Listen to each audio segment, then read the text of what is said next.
right. At least they didn't milk it for a month. Will he join the Judgment Day? Will he not join? Oh, God.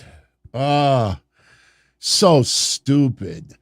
What's even dumber is 2 hours into Raw, and we have video in the back of Kevin Owens and Sami Zayn still arguing about Jey Uso, like little babies. And it's not their fault. It's the writing. How do you take Seth Rollins seriously when he's in the back and he's all broken and he's pretty much having a meltdown, but right before he has that meltdown, he's wearing the goofy glasses? You know, imagine if somebody's dying in the street, please help me, and you got those goofy glasses on.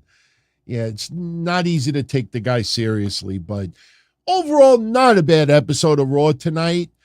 For those that may have missed it, if you read the results, I don't think you really missed all that much. A little bit of storyline development. Remember, we have WWE Fastlane coming up. I think it's October 7th. So they are starting to put matches together.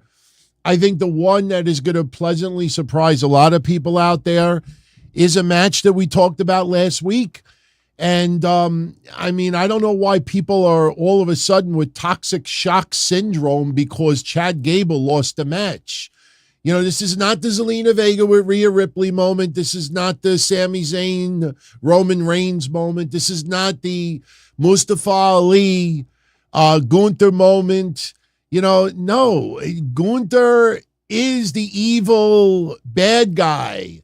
And when the good guy gets 2 opportunities and loses, now you got to scrape and claw and try to find another tree to climb on.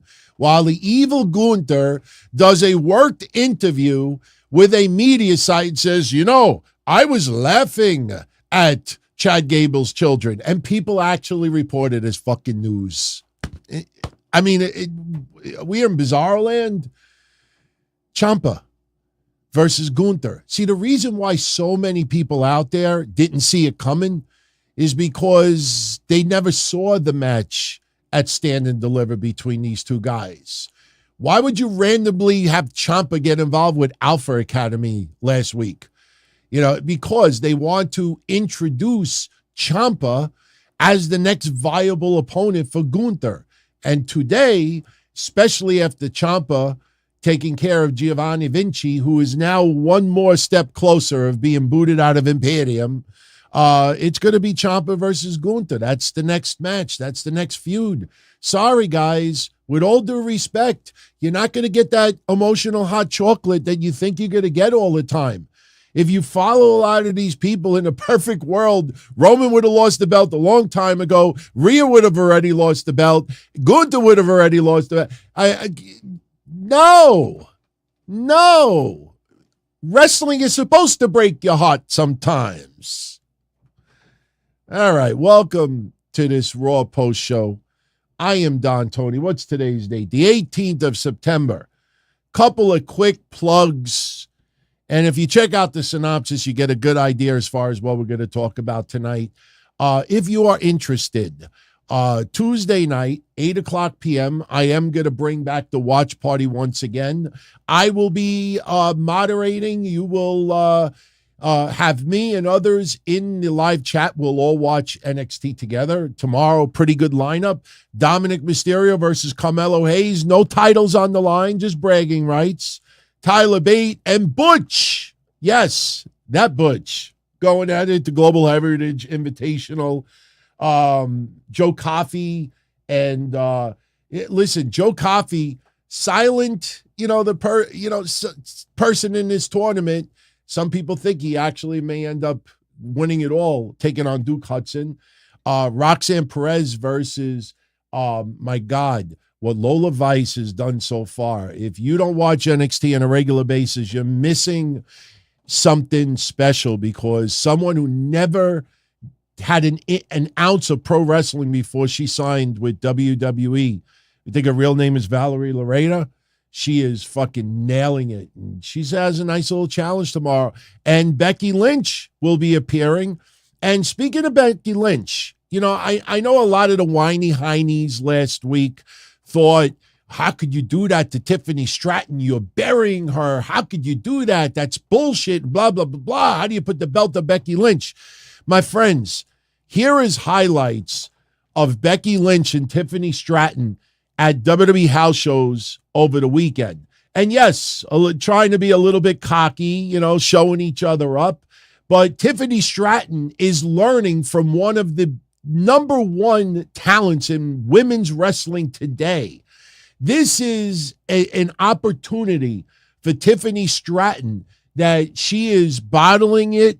She is absorbing it. This is making Tiffany Stratton a hell of a lot better. And props to Becky Lynch, who wants to be part of this, who wants to actually do this. So for people out there, again, most of those people out there, it's the emotional hot chocolate. They don't see the bigger picture here. But, Tiffany Stratton is still, new. She's still new. But as she goes along, she's going to put it together. And a couple of years from now, it's going to be really interesting to see what she does.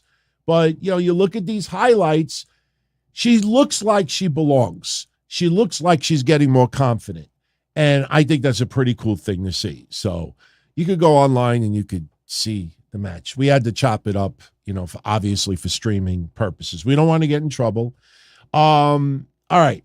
Before we get into a little bit more about Raw, a couple other little tidbits, news, not news, little discussion as well.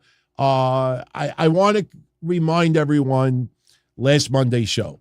I'm not going to make a big deal about it. There's no reason to make a big deal about it. But did you see all the websites today?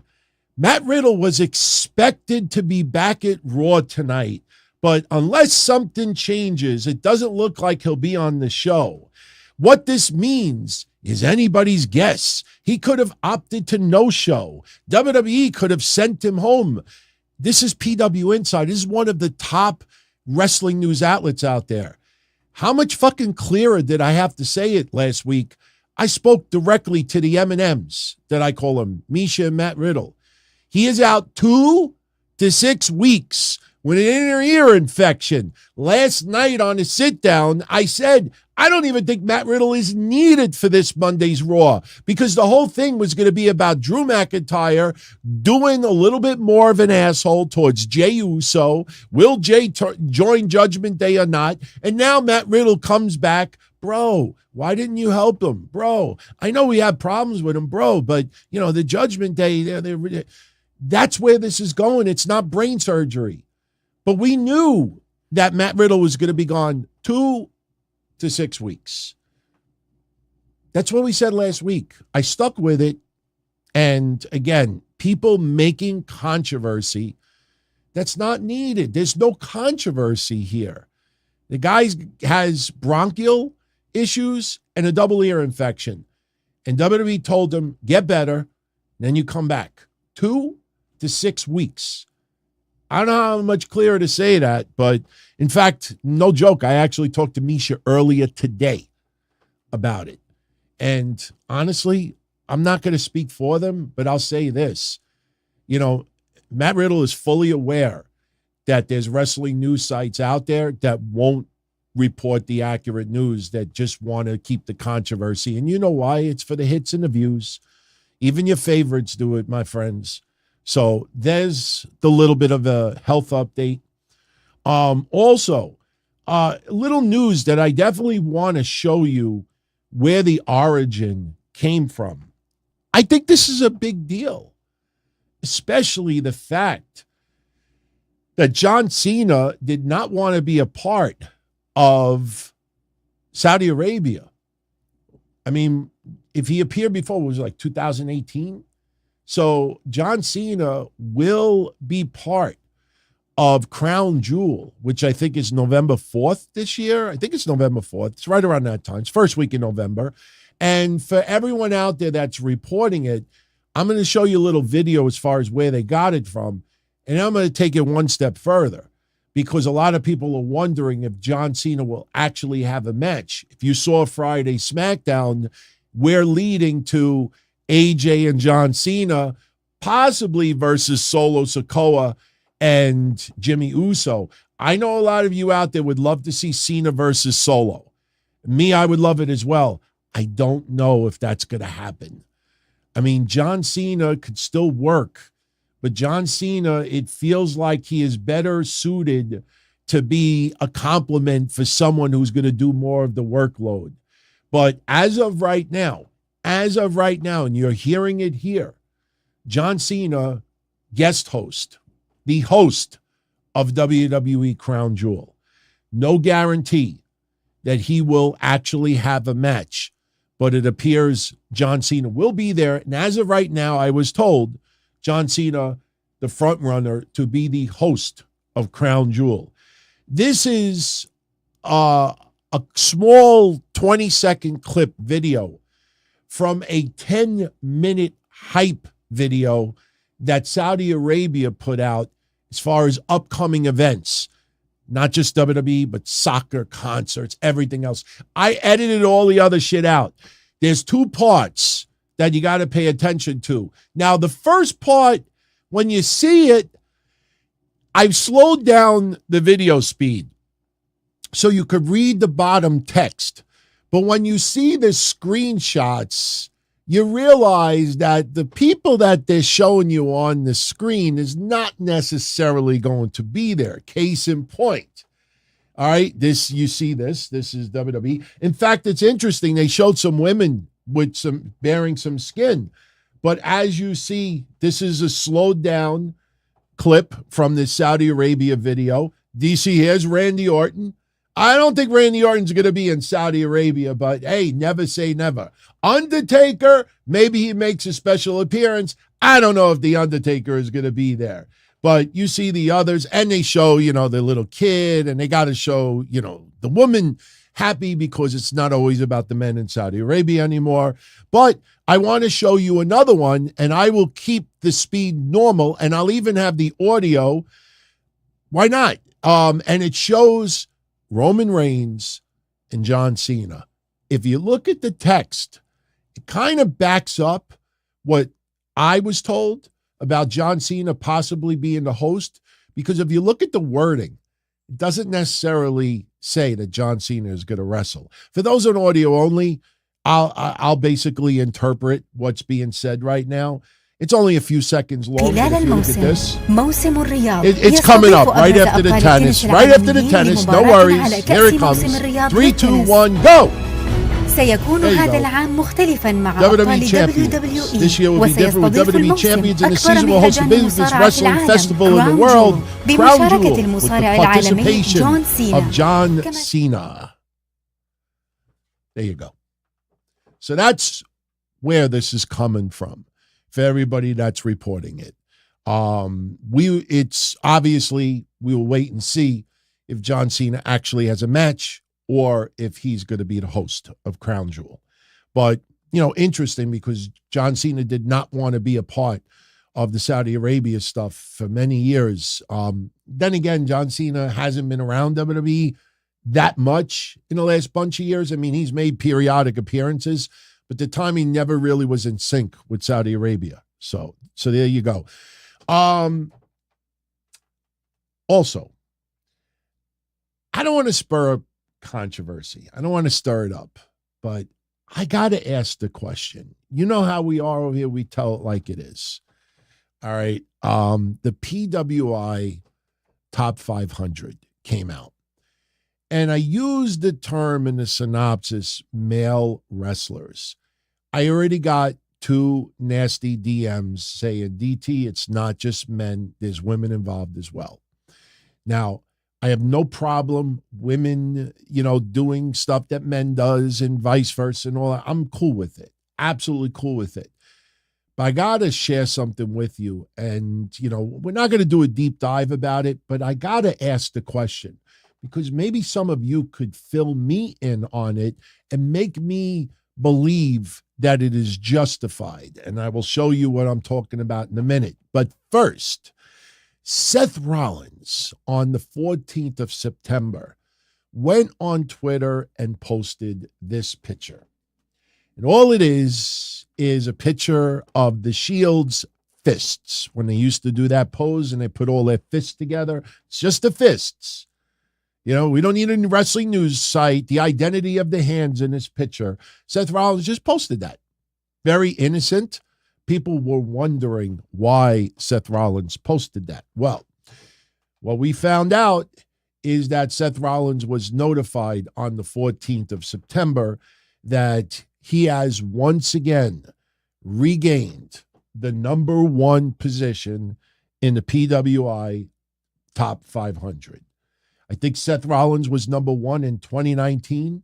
Seth Rollins is once again number one. Roman Reigns dethroned and is no longer in the number one position. And Jon Moxley, number three. So you have Rollins, you got the Shield in the top three of the PWI 500. Now, listen, I have said in the past that the PWI top 500 isn't what it used to be.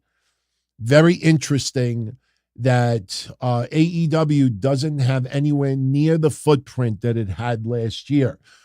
But, there's something about this list that I really have to ask you guys, all right? Now, I'm not going to go through the whole top 500. Again, this list is not as strong as it used to be, but everybody and their mother still talks about it. Everybody has conversations about it.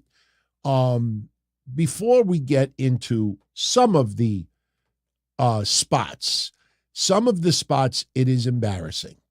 When you have like Finn Balor, almost near 100, I don't know what the fuck you're smoking. When we go through the list, you'll see some of the spots are just absolutely hilariously stupid. But I got to ask about one person. I'm not trying to cause controversy. I just want someone to educate me a little bit more because I've done a little research and I'm still a little confused by this. The big story coming out of this PWI top 500 is not just the fact that the Shield owned the top three spots and Seth Rollins is back to number one. But Masha Slamovic is ranked number 15. Masha Slamovic, they are saying, is the highest ranked woman in the history of the PWI top 500. So, I looked through the list again and I realized quickly, that this is not male and female together because, you say, okay, where's Rhea Ripley? Where's this person? Where's this person? And in looking at this a little bit further, the reason why Masha Slamovic is on this list is because she has had matches involving men. Okay. I did some Google searching, did some research, and look at her matches over the last year. And I can't count the number of matches on two hands. I found one where she teamed up, I think, with Bully Ray. She wrestled someone on an indie show. How many matches has Masha Slamovic, I get it, Slamovic, but my question is, how many matches has Masha had against men? Because you're ranking Masha at number 15, higher than Bryan Danielson, then Will Ospreay, then Kevin Owens, Sami Zayn, Kenny Omega, Drew McIntyre, Hangman Page. She's ranked higher than all of them. I know she is fucking good. But if she had just a handful of matches against men, I'll tell you why she does not belong on this list. And please, before anybody says, oh, what a sexist remark. No, I'm going to say something right now that'll shut everybody the fuck up. If Masha fights men, therefore has her on this list, then how come the men who fought Masha are not on the women's list? I mean, I'm just pointing that out. If she's that fucking good, put her number one in the women's PWI top 500. She's not known to just wrestle men. This is not like the reverse Andy Kaufman where all he fought was women. So when I see that, and I see how much Bryan Danielson has done over the past year, and Kevin Owens and Sami Zayn main eventing WrestleMania. It's like, come on.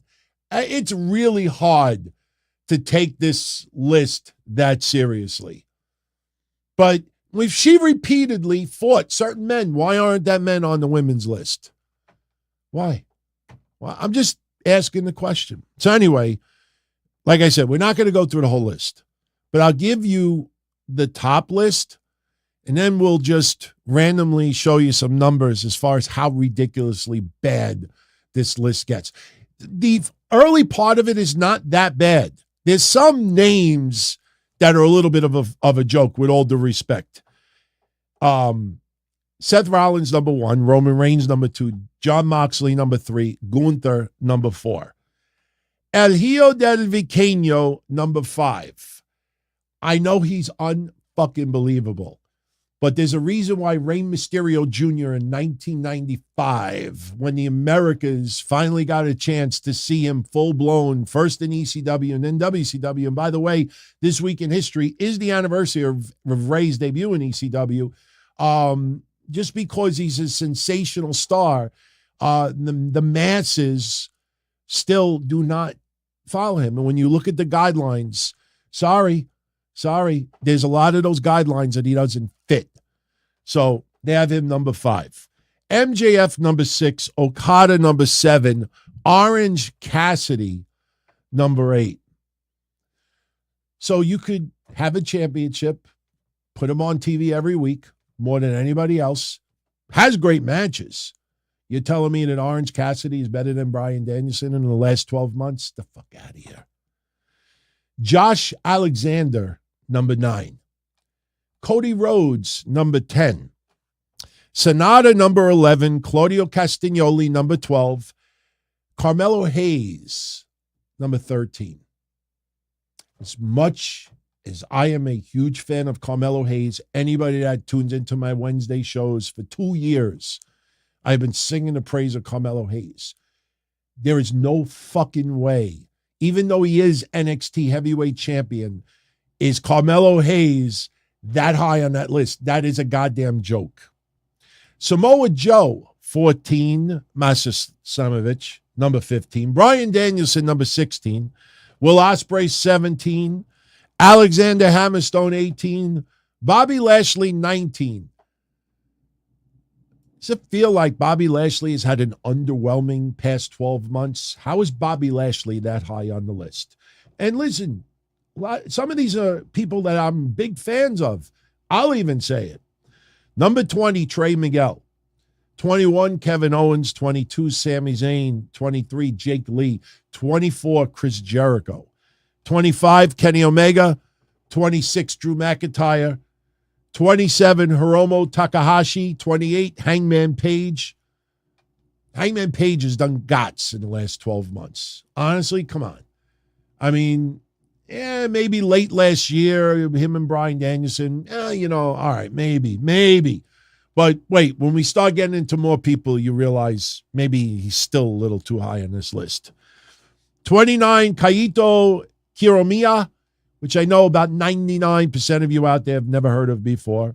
Gran Guerrero, number 30. Matt Cardona, 31.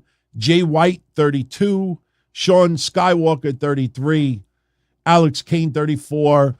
Now we'll skip a bunch and just get into some notable names. Bron Breakker, 37. Bron Breakker, ranked higher than Solo Sikoa, who is ranked number 38. Kenta is ranked number 40. Ricky Starks, number 43. Austin Theory, 45. Wardlow, who honestly, in my opinion, it's not his fault, has had a shit past 12 months, is ranked 47. Darby Allin, 49. Edge, part-time Edge, 50. Sammy Guevara, 51. Rey Mysterio, 53. Banger after banger after banger gets you to 54 spot. I kid you not. Nick Aldis, 57. Tyrus, 58. Finn Balor, 61. Finn Balor, 61. Wheeler Yuta, 63. Daniel Garcia, 69. Damian Priest, 71. The more I see this list, the more I fucking want to laugh. Pentagon Jr., number 72. Eddie Kingston, 77. Let's see. Frankie Kazarian, 91. Dominic Mysterio, 94. AJ Styles, 99. 99 Love Balloons. Jay Lethal, 101. Hook, 103. Mustafa Ali, 108. Chris Sabin, 110. Swerve Strickland, 112. Shinsuke Nakamura, 113. Man, this list is horrible. The more I look at it, Konosuke Takeshita, 126. LA Knight, 130. Minoru Suzuki, 133. Ace Austin, 134. Bandito, 136. Santos Escobar, 140. The Miz, 141. Buddy Matthews, 143. Where is Malachi Black? I just noticed it. Where the fuck is Malachi Black on this list? JD McDonough, 172. Bully Ray, 171. Omos, 174. JD McDonough, 172. I think I said that. Ilya Dragunov, 151. Bronson Reed, where is he? Anyway, I got to do a search just for Malachi Black. I got to just look up Malachi Black just to find him on this list. Malachi Black. Malachi Black is ranked, let's see. He's not on this list. Malachi Black is not on this list. Am I missing something here? I just typed in the words black. I just typed black. We got Black Taurus. And we got Kevin Blackwood. Oh, you know what? Maybe I have to start from number one. Let me try it now. Let's see what happens. No, that's it. All right. Done with this list. I just wanted to give you an overview. I personally think Seth Rollins has earned the number one spot. Absolutely. Roman Reigns, obviously the importance of his reign, no pun intended, obviously warrants to be on that high of a list. And Moxley, whether you like him or not, Moxley has been the consistent part of AEW. But, when you start looking, like I said, even Damian Priest and Finn Balor, I mean, what they have done over the past 12 months, yeah, this list gets bad really quickly. All right. So that is your PWI Top 500. We should get the women's list soon.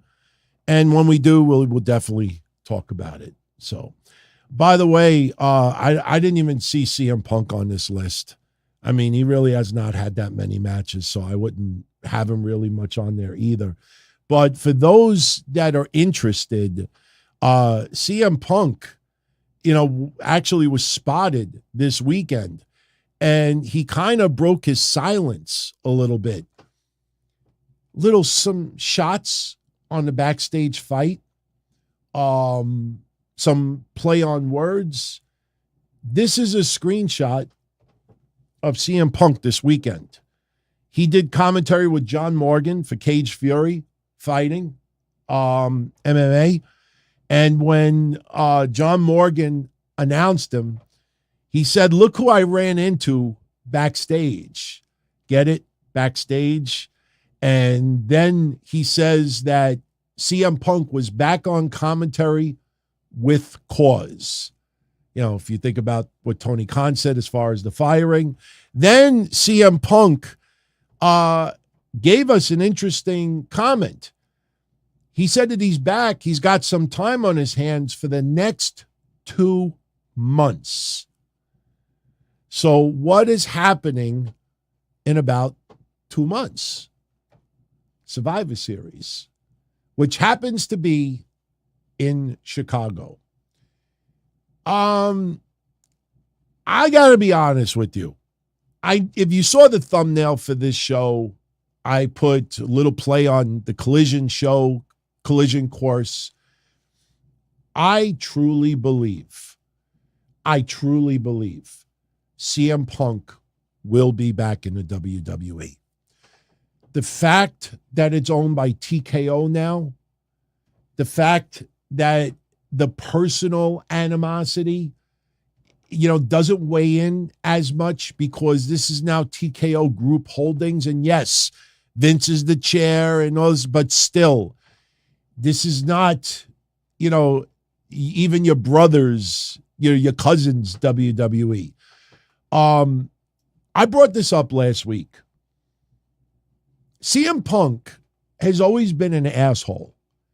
If you remember the show that I happened to be on with him, the Chris Candido Memorial Show episode, the second annual one, there is a YouTube video of that match.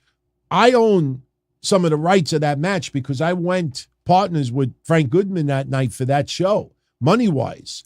And the match that's on YouTube is censored by like 7 minutes were chopped off. And a lot of what's chopped off is CM Punk being an absolute asshole towards fans, towards women, saying some awful things. And we played it on one of my shows, I think the sit-down episode like a year and a half ago. And we played it in its entirety. My point is, CM Punk for 20 plus years has been one of the top wrestlers and one of the great mic pieces. CM Punk's also been one of the biggest assholes, yet TNA hired him, yet WWE hired him, yet MMA hired him, yet AEW hired him. He still gets work everywhere, knowing the baggage that comes with it. He had a backstage altercation with Jack Perry, and honestly, a lot of people feel, even though CM Punk, totally unprofessional, in the position that he was in, should have taken the high road because of the power that he was trying to build and the importance of Collision and Warner Media and their investment in AEW, something that I will keep hammering on these shows until it becomes a regular discussion on other people's shows who still don't bring it up. Warner Media is financially invested in AEW. So CM Punk should have taken the high road, but there's a lot of people that think that Jungle Boy deserved it. And CM Punk, look, in the history of pro wrestling, people have had fights. Brock Lesnar went at it, with Chris Jericho backstage? Wasn't there something there, if I remember, with Randy Orton like bleeding heavily or something, and they got into it? Wrestlers have had fights, and WWE has still used them, and some of those wrestlers still wrestle there today. CM Punk, under the WWE machine, the TKO machine, the legal aspect of it, I think he would be on pins and needles. And I don't know, not the whole locker room would accept him. But with all due respect, I think back to the mid-2000s when we were doing the Minority Report and the Don, Tony, and Kevin Castle show and even the Blackheart Sports Entertainment Hotline, we used to talk about certain wrestlers in the back in the WWE that did not like CM Punk. When CM Punk made his ECW debut, for the WWE, ECW's version, the WWE's version of ECW, a lot of people were like, this guy thinks his shit don't stink. He's always had that. So I think WWE will still do business with him. I also think that Seth Rollins, for the magnitude of the match and the reality of it, he worked with Matt Riddle. He actually did some stuff with Matt Riddle. I mean, you don't think he won't do something with CM Punk?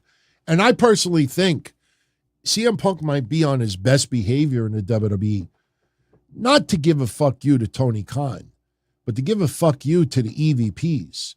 Give a fuck you to those Young Bucks and Hangman Page and all their friends and all of the coddled people behind the scenes in AEW, the Jack Perrys and everybody else. You don't get that vibe from Cody Rhodes. You don't get that vibe. Does anybody get that vibe that Cody Rhodes is trying to show up AEW? No. when he's asked about AEW, he always shows nothing but love and respect. I don't get that vibe from CM Punk. And if CM Punk shows up in WWE and they put him on the grandest stage of them all, and he works with Seth Rollins and he works fine, I think a lot of people in AEW be like, where the fuck was this CM Punk? Like, how come we didn't have this CM Punk? So, yeah, I do believe CM Punk will appear in the WWE. Survivor Series, though, I think it's a little too predictable. And you know who comes to mind immediately? Mercedes Moné. I don't remember what event it was. Was it Survivor Series also? Do you remember last year she posted a video and she said about something happening in 2 months, and she was like, I can't fucking wait to share it with everyone. And everybody thought it was in sync with a WWE event coming up, and it had nothing to do with WWE. So I kind of think about that. I think it's a little too predictable. But the fact that Survivor Series is in Chicago, I mean, if you're going to do anything, I mean, my God, I still have them all over my goddamn desk with these freaking ice cream wrappers. I mean, they're everywhere on my desk. They're all scattered. I still have about 50 of those Topps cards that they came out with. They made it so, big of an iconic memory in AEW when CM Punk made his debut that night on Rampage. If he returned to WWE, it would be insane. But then what do you do between Survivor Series and WrestleMania? That's why I kind of think, no, I don't think CM Punk for Survivor Series, but I could see something happening closer to WrestleMania. And I think that would be pretty wild. And you know what's the greatest part about it? I mean, I couldn't mess with the thumbnail for the show, but if you think about it, based on the PWI Top 500, as ridiculous as part of that list is, Seth Rollins right now is the best in the world. So if Seth Rollins, I know WWE does not name drop PWI on TV, but if Seth Rollins started doing that, calling himself the best in the world and name dropping PWI, that obviously could turn into instant storyline, but I don't see them doing that on TV. So we shall see. All right. Ratings for this week are very interesting. And before we recap Raw, I want to get into ratings now because I saw a question come in about Dwayne Johnson. I think it would be a good segue from that. But something also about The Rock appearing on SmackDown. It popped a big rating. But how big of a rating did it score compared to other SmackDowns of this year? I did a little research, and it's going to surprise you a little bit. Now, yes, it was unadvertised, and a lot of people did not realize that The Rock was on until it was obviously too late in the show. There was no big peaks after The Rock left. It actually dipped, and then it kind of improved a little bit, and it kept the pace. What's interesting, for all you LA Knight fans out there, let this sink in. LA Knight versus The Miz scored a little bit of a better rating than John Cena and the Grayson Waller effect. And the confrontation that happened afterwards. They weren't that far apart. They were only, I think, 45 minutes apart from each other. So let's break it down. Raw last Monday for September 11th did a near record low, 1,353,000, way down from the week prize, 1,704,000. Yes, football has an influence on it, but football's always had an influence on Raw. We'll see what happens with the ratings this week. The high point of last week's Raw was the Imperium, Alpha Academy, and Ciampa confrontation, along with the backstage confrontation with Drew McIntyre and Xavier Woods that did 1,499,000. The low point of last week's Raw was the Becky Lynch, Tiffany Stratton contract signing and the very beginning of Raquel Rodriguez versus Rhea Ripley, which did 1,199,000. Oof. By the way, how many of you got a kick out of Raw tonight when they said that Nia Jax injured Rhea Ripley and Raquel Rodriguez? I thought that was fucking hilarious. And she injured 4 more women tonight. It'd be funny if they're all on the shelf. That would be pretty freaking funny. Playing off on that Nia Jax is not safe to work with. I thought that was funny today. All right, NXT. Big score last week. 850,000 up from the week prior, 674. The high point of last week was Becky Lynch versus Tiffany Stratton, which did 994,000 viewers. They almost outdrew Rhea versus Raquel main event Raw. The low point of last week's NXT was Dana Brooke versus Lyra Valkyria, and that horrible segment with Eddie Thorpe, Dijak, a tree, and a belt. We were doing a watch party, and I'm like, what the fuck am I looking at? Dijak is whipping a tree. It's supposed to be a religious tree. I mean, I would have peed on it. I mean, I'm not trying to be a jerk, but it just came off so dumb on TV, man. No, and it was the lowest part. But it did 800,000 viewers. Still much higher than you'd expect. This will surprise you. AEW Dynamite last week. 888,000 viewers, only up 1,000 from the week prior, which was 887. The high point of last week's Dynamite was Hangman Page versus Brian Cage. Did 935,000 viewers. Props to them, man. As much as I, criticize Hangman Page for different reasons, man, they got the high. There was no MJF involvement in that, and they scored 935. The low point, listen, man, we have nothing against him personally, but it is mind-boggling that they keep fucking doing this. It's a streak. Nick Wayne and Darby Allin versus 2.0, and then the post-match confrontation with Christian Cage and Luchasaurus, that was the low point, which did 801,000 viewers. Every time Nick Wayne is on Collision or Dynamite, whatever he's on, he is the lowest part of the show. The week before, they main evented him for some goddamn reason. I know why. He's Darby Allin's good friend, and Tony Khan is in love with him. Why are they shoving this kid on TV like that? He keeps getting the love. It makes you think that at the end of the day, and this is not trying to, criticize Tony Khan, does he give a shit about the ratings? I mean, does he only care about the overall number? I mean, does he care that he loses 150,000 people when he throws Nick Wayne in a very high-profile position? Like, if you shift a couple of things around, I think the ratings would be much higher. If you shifted him into a different, put him on Fridays, put him on Rampage, strictly Rampage. But that's what they do. This is sad. Yesterday, I talked about it.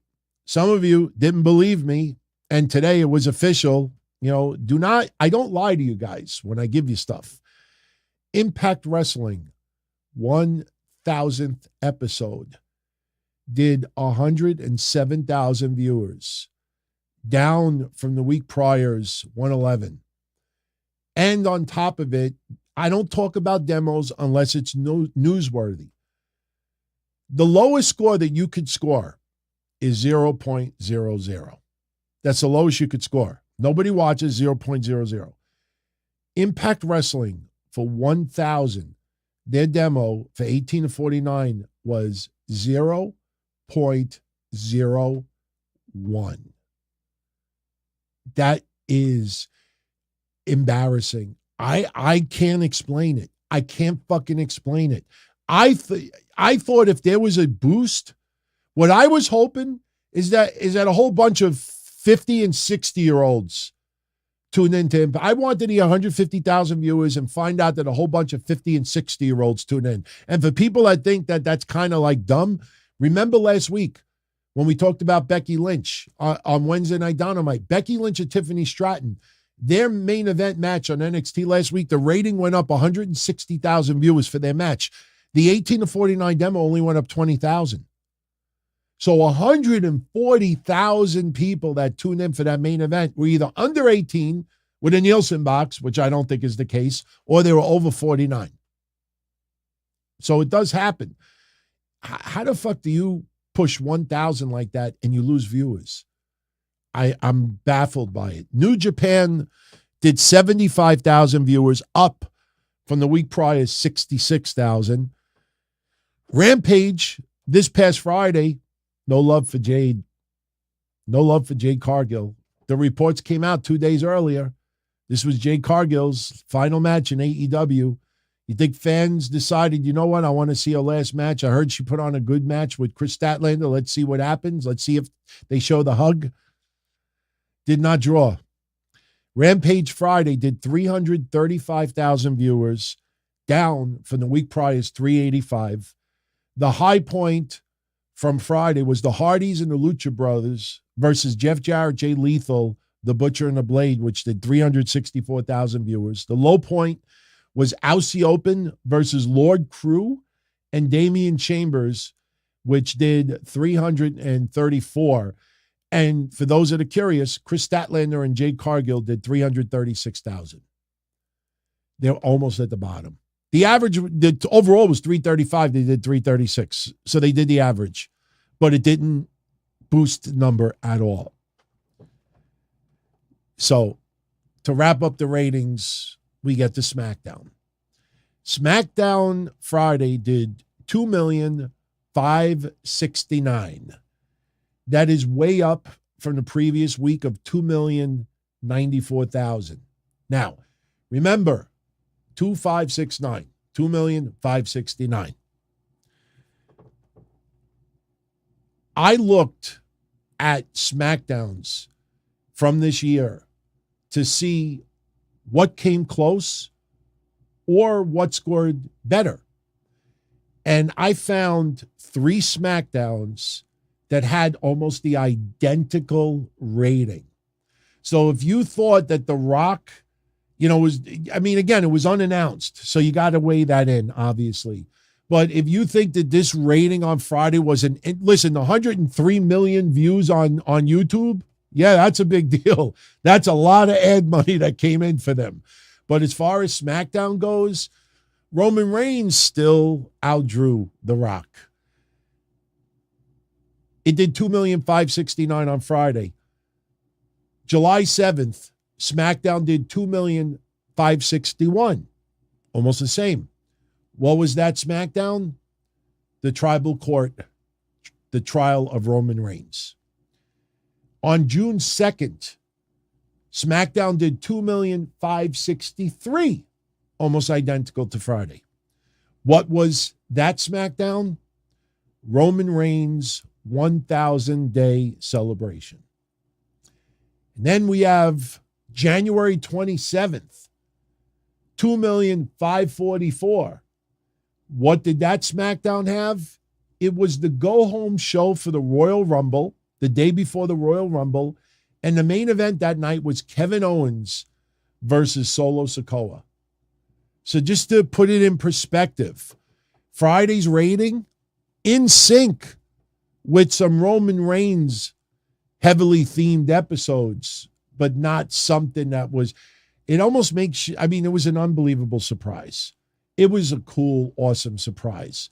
But it also makes you wonder if they fucking announced it beforehand, or if what I personally think they should have done, guys, is a day before, if they knew that The Rock and Pat McAfee were going to be there, the day before, have somebody credible online. And I know Fightful said early in the day on Friday that somebody told them that they might be there. Still, not everybody is a Fightful fan, and too many reporters. I'm not saying Fightful gets it wrong, but too many reporters get shit wrong. They hunch. And I think there should have been more of a clear cut. You know, I was told The Rock and Pat McAfee are going to be on SmackDown. Not maybe, not possibly, not probably. They are. Let that, you don't have to have WWE report it. You don't have to have anybody officially announce it.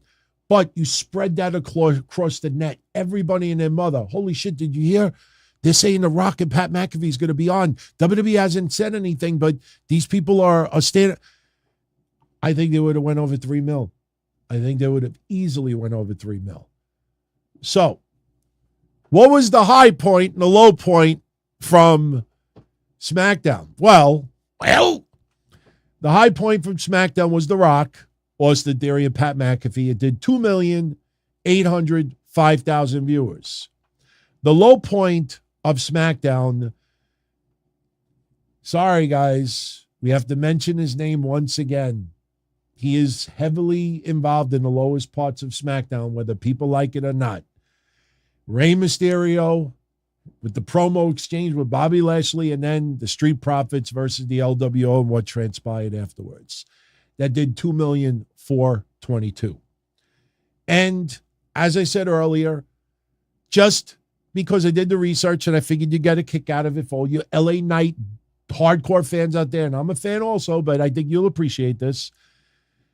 Number one, when The Miz and LA Knight had their match, SmackDown's rating jumped 160,000 viewers.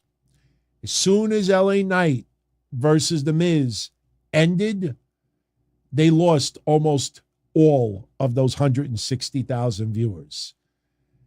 Went up, as soon as the match ended, went back down. And The Miz and LA Knight did 2,588,000 viewers, 2,000 viewers higher than John Cena and the Grayson Waller effect. Pretty interesting when you think about that, because you think John Cena, I mean, look, The Rock iconic, but John Cena, you know, you think that it would have generated a little bit more interest. And there were other people not named The Rock, Pat McAfee, that drew higher ratings than Cena and Grayson Waller. It's very interesting. I figured I'd share it with you. I figured you get a kick out of it.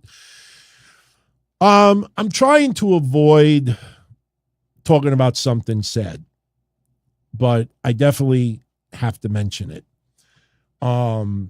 And there is a little news involved with it as well, that any of you out there that are into wrestling figures, I don't know if you're aware of this as of yet. I got an email from the Mattel because, you know, I get, you know, stuff to promote figures and stuff. WWE Elite Collections Greatest Hits #3 and the WWE Ultimate Edition #20, Wave 20. They were supposed to come out with Bray Wyatt figures, and they have been canceled. Mattel wants to give the family time to grieve, and in the future, they will be coming out with special editions to pay tribute to Bray Wyatt. So for any of you out there that were looking forward to the upcoming Bray Wyatt releases by Mattel, they are not happening. They are canceled. So I just wanted to let you know. JoJo broke her silence. And I wanted to read to you what she said about the passing of Bray Wyatt. Very beautiful. It's not long, but I think a lot of you would appreciate it. JoJo writes, and I quote, "I've written and rewritten this post so many times because there's no amount of words in this world to describe Wyndham and what he means to me. But I've also been avoiding it because in some weird way, it makes it all of this too real. I miss the love of my life so much it hurts. He was everything I ever wanted and everything I never knew I needed. And I let him know that every day. I am so grateful that he allowed me to love him fiercely. But I am so blessed he loved me fiercely in return. He was and always will be the best person I know, my best friend, and my soulmate. Wyndham truly gave me a love that will last a lifetime, and oh baby, I thank him for that. He was the kindest, funniest, most caring man in the world. He made me feel beyond special every single day. He made everyone feel special, which was one of the million things that I loved about him. Our bond was magical, something only the two of us understood, and that beautiful bond brought 2 perfect babies into the world. That's another thing. He was the best daddy to Nash, Hyrie, Caden, and Kendall. Family was everything to him. Wyndham knew me better than I knew myself, and he always knew how to calm my storm as I did for him. He was the only person in the world I could be unapologetically myself around, and not only did he accept it, he loved it. I cry because I wish we had more time, baby, but I smile because I was so blessed to be loved by you in the time that we did have. I will always love you, Wyndham. I will always show our kids how incredible their daddy is.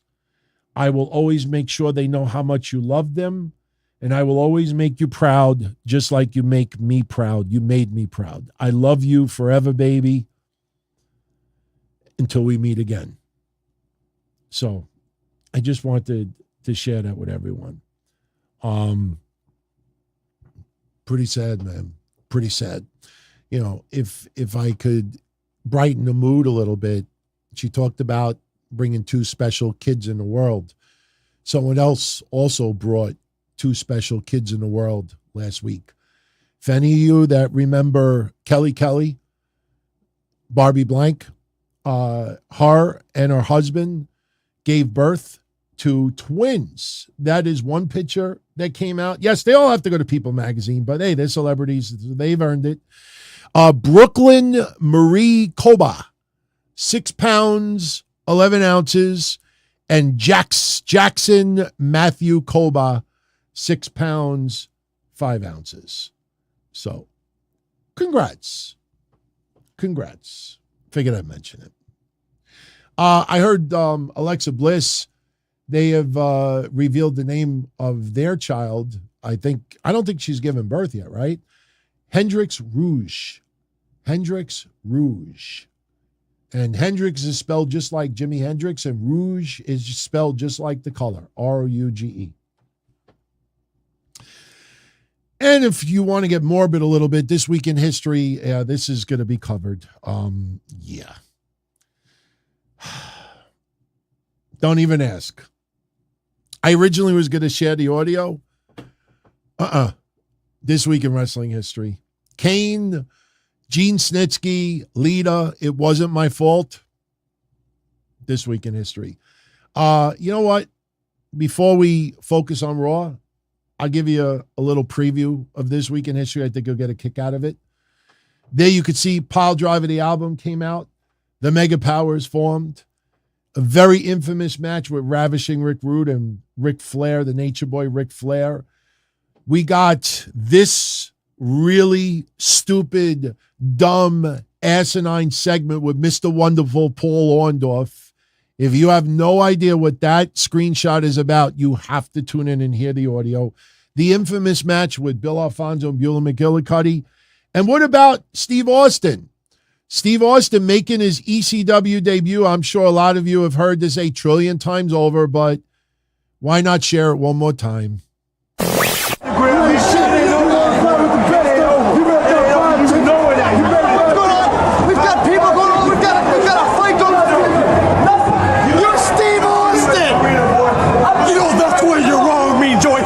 Steve Austin doesn't have what it takes to get it done in the ECW, brother. I was never allowed to reach past mid-card status in the WCW, brother. So you know what, dude? I looked at the greatest heavyweight champion of all time, brother, and I knew that I had to save my prayers. I had to take the vitamins. Brother, I had to start training again. I had to get my mind right to do what it takes to get it done in the ECW, dude. Now let me tell you something. I've been saying Steve Mania!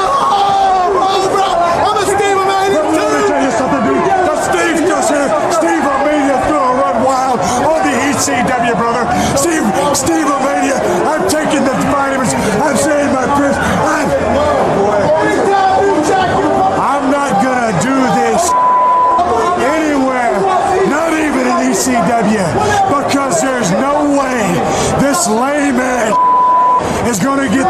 job done anywhere. Anywhere.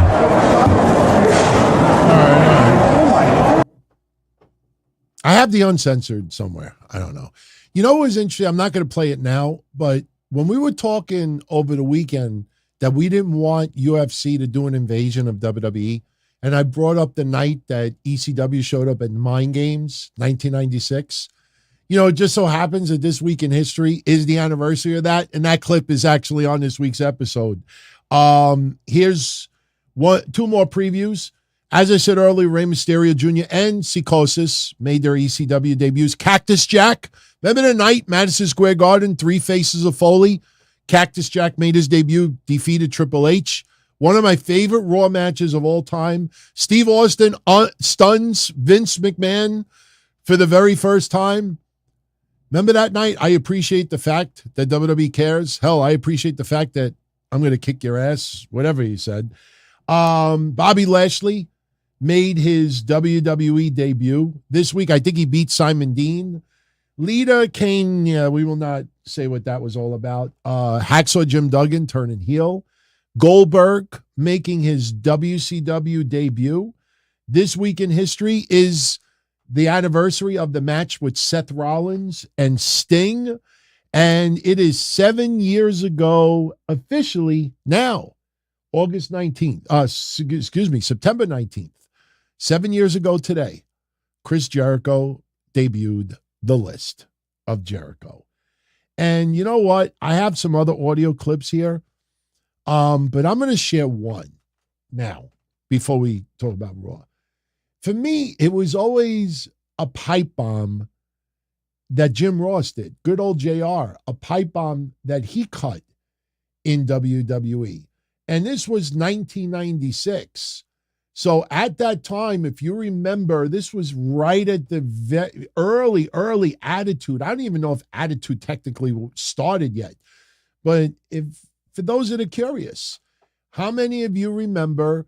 I mean, we know that we had the fake Diesel and the fake Razor Ramon in the WWE at the time because Kevin Nash, Scott Hall were in WCW. I think a lot of people forget that Jim Ross is the one that brought the fake Diesel and the fake Razor Ramon into the WWE.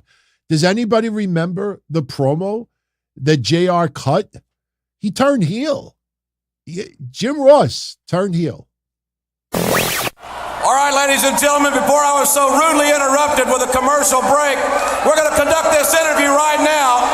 And in just a couple of moments, I want to bring Big Daddy Cool Diesel and Razor Ramon right out here.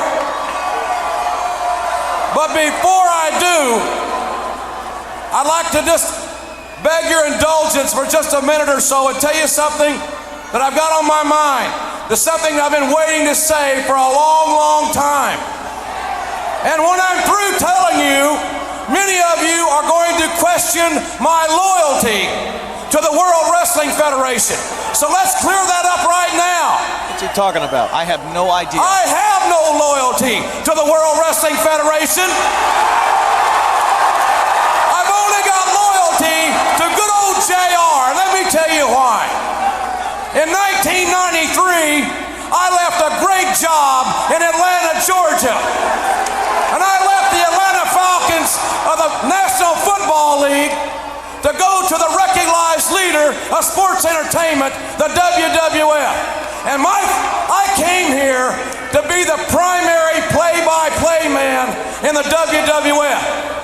I don't think anybody here is going to disagree that I'm the best play-by-play man in the whole damn business. What's he doing? I really don't know. This is so I show up for work the first day at WrestleMania 9 in Las Vegas, Nevada, and they give me a sheet to wear. They said, oh, it's going to be a toga. You'll look good in a toga, JR. I leave the National Football League for a toga. It's crap. And then, ladies and gentlemen, I go to the first King of the Ring in Dayton, Ohio.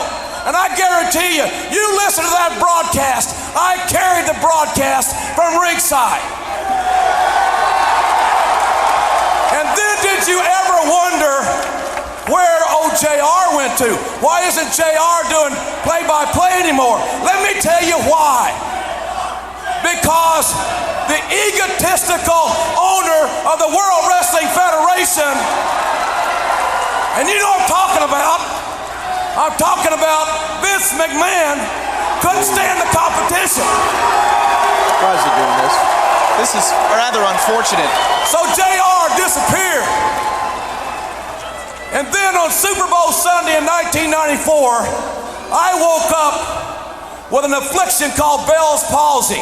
And my entire left side of my face looked like I had a stroke. You think I like that?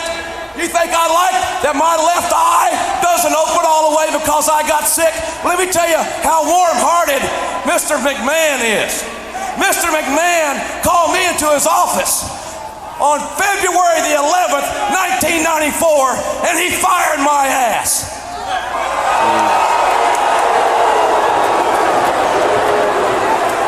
So I get back in my car, and I'm driving to my home in that overpriced hellhole, Connecticut, and I'm trying to figure out how I'm going to tell my wife and my two little girls that their daddy had just got fired. And so then, remember when McMahon got indicted? They needed somebody to come back and do Raw. They called OJR. And then they let me go again. So finally they called me back, hired me back for 50 cents on the dollar to come back and work in the front office. Do you think that all these guys leaving the WWF was an accident? Hell no, it's not. You hear him talking about Vince McMahon being indicted and everything else. Everybody talks about CM Punk's pipe bomb. I always remember Jim Ross's pipe bomb that nobody ever really talks about, ever.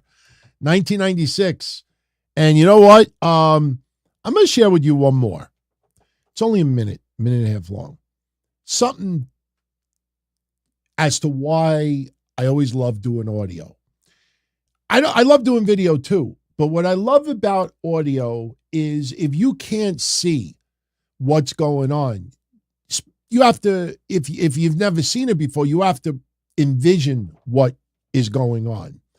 And sometimes when you're watching something, your eyes and your brain is the attention is to what you are seeing.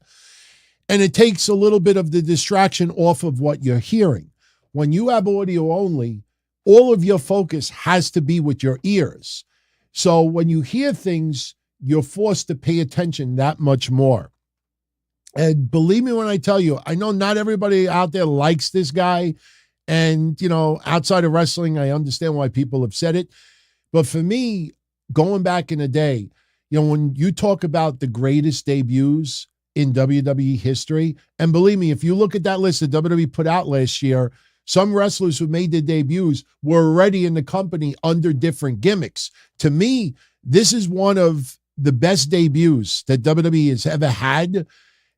Who wasn't on the list, did not make the list. And I want you to just hear the crowd erupt when they hear this person show up. And this is, I will tell you, this year is 2000.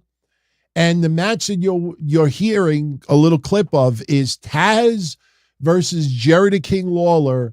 It's a strap match. So when you hear who shows up, it's not a big name, decent name, but listen to this crowd erupt. And then you realize, for the life of me, I don't understand why it didn't even make the list.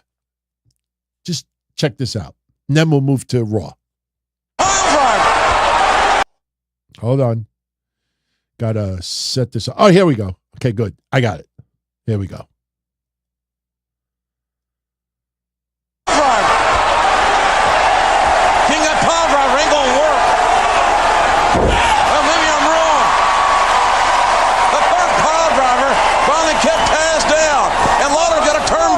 He needs to hit 4 in.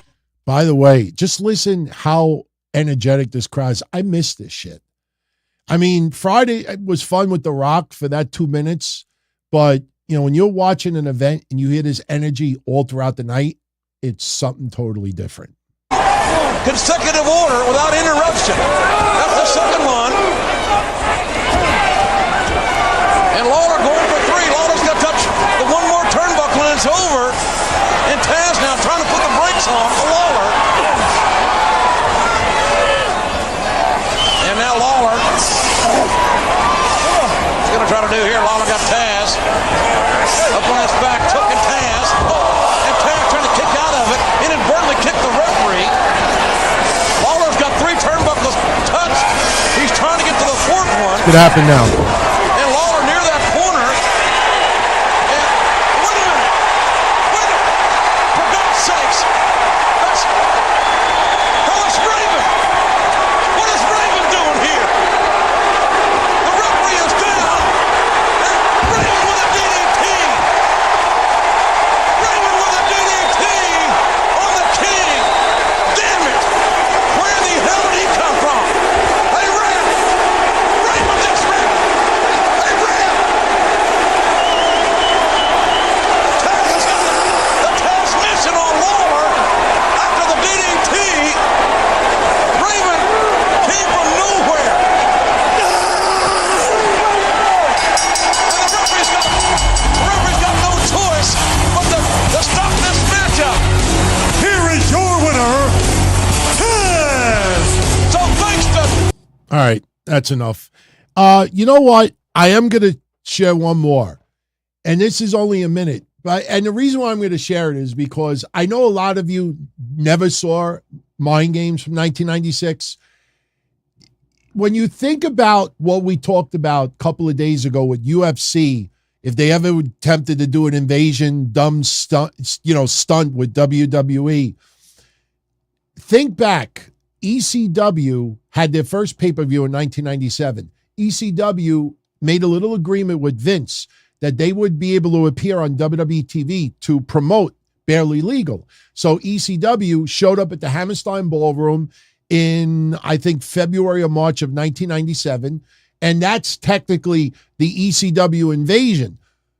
But this is from 1996, the year before, and this was officially the first introduction of ECW showing up on WWE television. This is only a minute and a half long, but if you want to see how they handled it in 1996, you'll get a kick out of it. and some. And things can really get dangerous out there. Look at this. Sami Omega being choked by that strap. Well, the referee's out there as a formality. The referee cannot count anybody out. There can be no disqualification. Hello. And Sami Omega. Again. That ring post is not very forgiving. Neither is Sami Omega. If we have an opportunity, we're going. Hey, wait just a moment.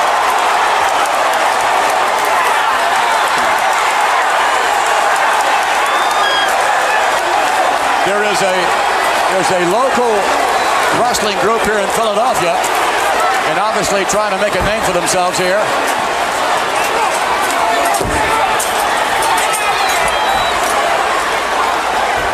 At the expense of the World Wrestling Federation.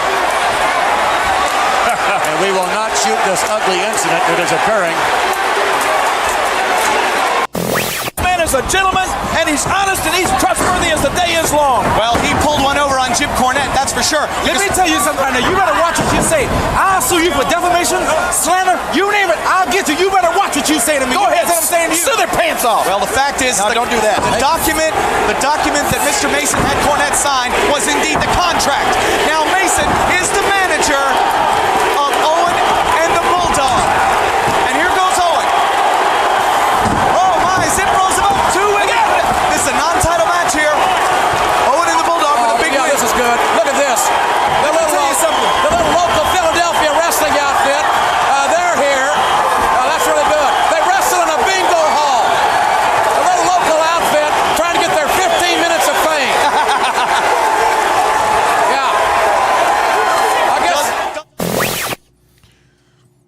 So that was the year before. And trust me, as a hardcore, lifelong ECW fan, that was pretty epic to see on TV. And the way Vince handled it was pretty funny when you look back on it. So, all right, I know we did things a little bit out of order today, but, you know, there's 1,000 Raw reviews online, and we'll talk a little bit about Raw. I have a few things to say, absolutely. Once again, for those that are interested, the watch party tomorrow, it is playback.tv/Don Tony Show. If you haven't checked it out already, definitely check out Saturday's episode of the Don Tony Show. One of my top 10 episodes in the last 5 years. I mean, it was that good. For everybody that is wondering when the next Don Tony and Kevin Castle show will be happening, well, we have figured it out. September 26th. Mark it on your calendar.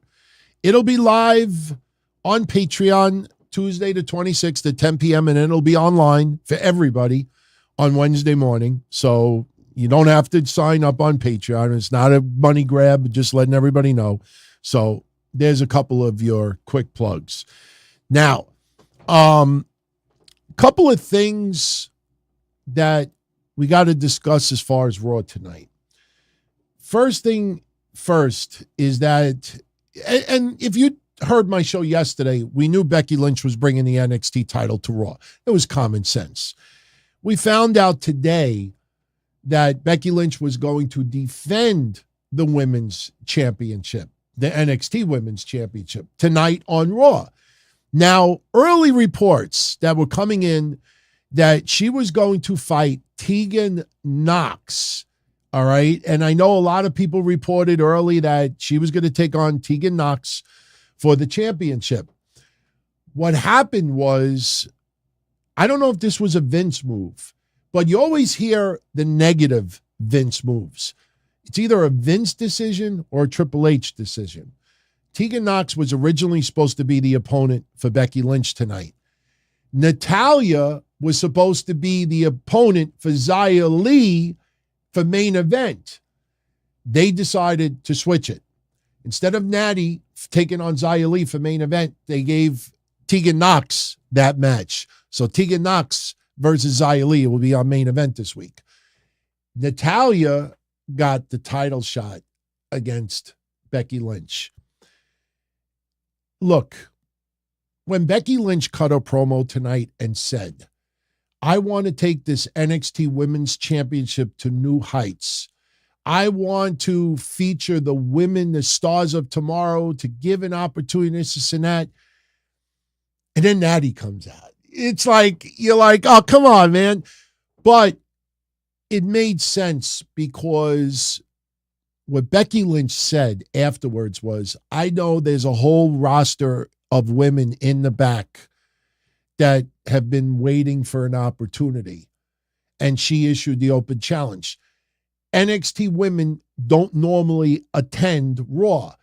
Tiffany Stratton not showing up, storyline purposes, is kind of stupid. How many of you out there thought that during the match with Natty tonight, that Tiffany Stratton would do a run-in, cause the DQ, and then that kind of intensifies or keeps that feud lingering? I honestly thought Tiffany Stratton's been seen on WWE television week after week after week after week. If there was ever a time that Tiffany Stratton should have been on television, tonight. But they didn't do that. Natty came out. What did she call Becky? A ginger witch? A ginger witch because, you know, like Becky Lynch, you know, pompous. But Natty had no problem trying to take the title from her. It was a great match. Don't get me wrong. It was a great match. But, you know, Becky Lynch, and listen, she's going to be on NXT tomorrow. I expect her to have a confrontation with Tiffany Stratton again, but prepare yourself. We talked about it for 2 weeks in a row.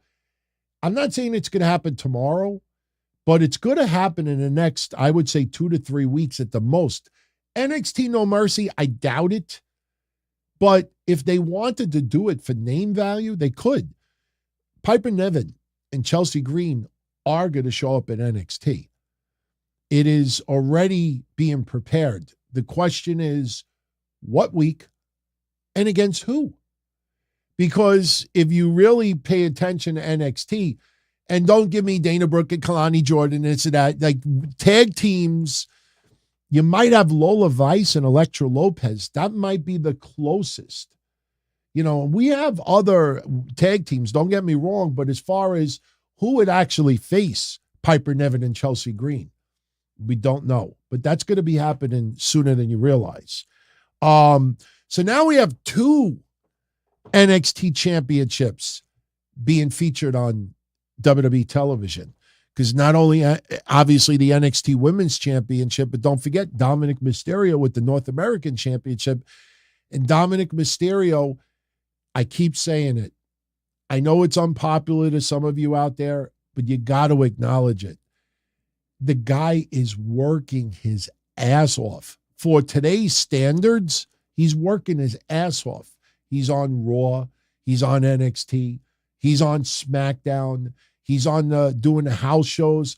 He is working and just putting in the hours. And you got to commend that, because, you know, I'm not saying that he would have taken easy street because he's a Mysterio, but he is putting in the time. Last week, when he just had that backstage promo with Carmelo Hayes to set up the match for tomorrow, I honestly thought it was pre-recorded, because I was thinking, why do you need Dominic Mysterio to go all the way to Florida just to cut a backstage segment with Carmelo Hayes? You could have recorded that. He was actually there live. I mean, you know, to make the trip just for that, got to give him a little bit of credit. I mean, he's getting paid for this, obviously. But next week, we're going to have Dominic Mysterio defending the NXT North American Championship against Dragon Lee. That's happening on Raw. I'm not going to lie to you. I don't like this. And the reason why I don't like it is the same reason why Britt Baker got a title shot Saturday on Collision. Britt Baker has lost 7 matches in a row. She lost the week before a 4-way women's match to get a championship opportunity against Saraya. And you reward that by giving her a championship opportunity a couple of days later. My point is, Dragon Lee, you know, he's lost opportunities. Mustafa Ali won the opportunity to face Dominic Mysterio at NXT No Mercy. So the fact that they're doing this beforehand, I kind of find it stupid, because NXT No Mercy is coming up. So I don't like the idea that, you know, he already got his shot, blew it, and then Mustafa Ali's getting a shot, and they do this anyway. So, all right. The big matches that they were advertising for tonight's Raw was Jey Uso and Drew McIntyre. Drew McIntyre, we already know, is going to ultimately be turning heel. A lot of people believe that Drew McIntyre will be next in line to challenge Seth Rollins for the World Heavyweight Championship. I got to be honest with you. Shinsuke Nakamura right now, I mean, I know I said this a week ago. I feel that he is at the best he has ever been since he's been on that main roster. Has he had better matches, better feuds? Sure. But as far as character, it is so, understand something. It is so freaking hard to get the fans to turn against Shinsuke Nakamura. Even when Shinsuke changed his music, because Shinsuke was a heel before. Why do you think they changed his music? Because they didn't want people serenading him. But now fans are just booing the shit out of him. You can't base it on social media reaction. You got to just listen to the crowds. Tonight, when he kept cheap shotting Rollins, nailing him with the chair, hitting him with the power bomb, the sing bomb onto the table, that crowd was fucking livid with Shinsuke Nakamura. And I'm telling you, Shinsuke Nakamura right now, he is on such an A game. And a lot of people think that he's going to be champion. People think if you're going to pull the trigger and give him championship, now's the time. My gut feeling says no. My gut feeling thinks Drew McIntyre may end up being the one.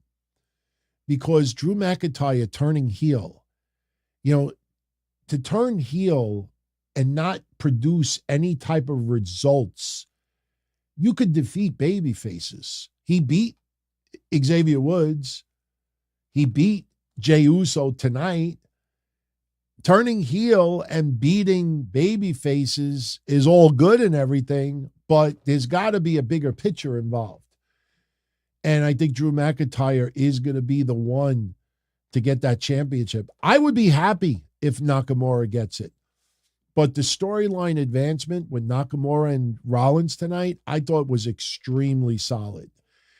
If there was only one thing that I would change, was at the very end of Raw tonight when he was in the back, limping, looking like he was 85 years old and, just beaten and worn and emotionally, physically, and he's wearing those goofy goddamn glasses.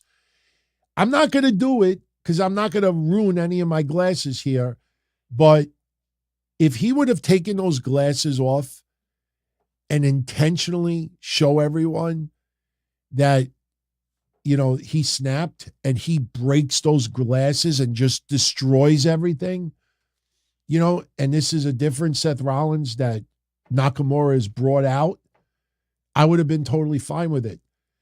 But the fact that it was being worn because that's his outfit, I thought it was just stupid. Absolutely stupid. But it was great afterwards because he is so broken. He's giving in to Nakamura. Shinsuke, the ball is in your court. Any place, anytime, you could choose the stipulation. So now everything is in the court of Shinsuke Nakamura. Now, in storyline purposes, if you're Shinsuke Nakamura and you choose the place, you choose the time, which will probably be Fastlane, what would the stipulation be? You got to think about Nakamura's career. You got to think about what would be a major disadvantage for Seth Rollins. So it's going to be really interesting to see what the stipulation is. But next week, they already hyped up the banner. Next week, Shinsuke Nakamura will answer Seth Rollins' challenge. And by the way,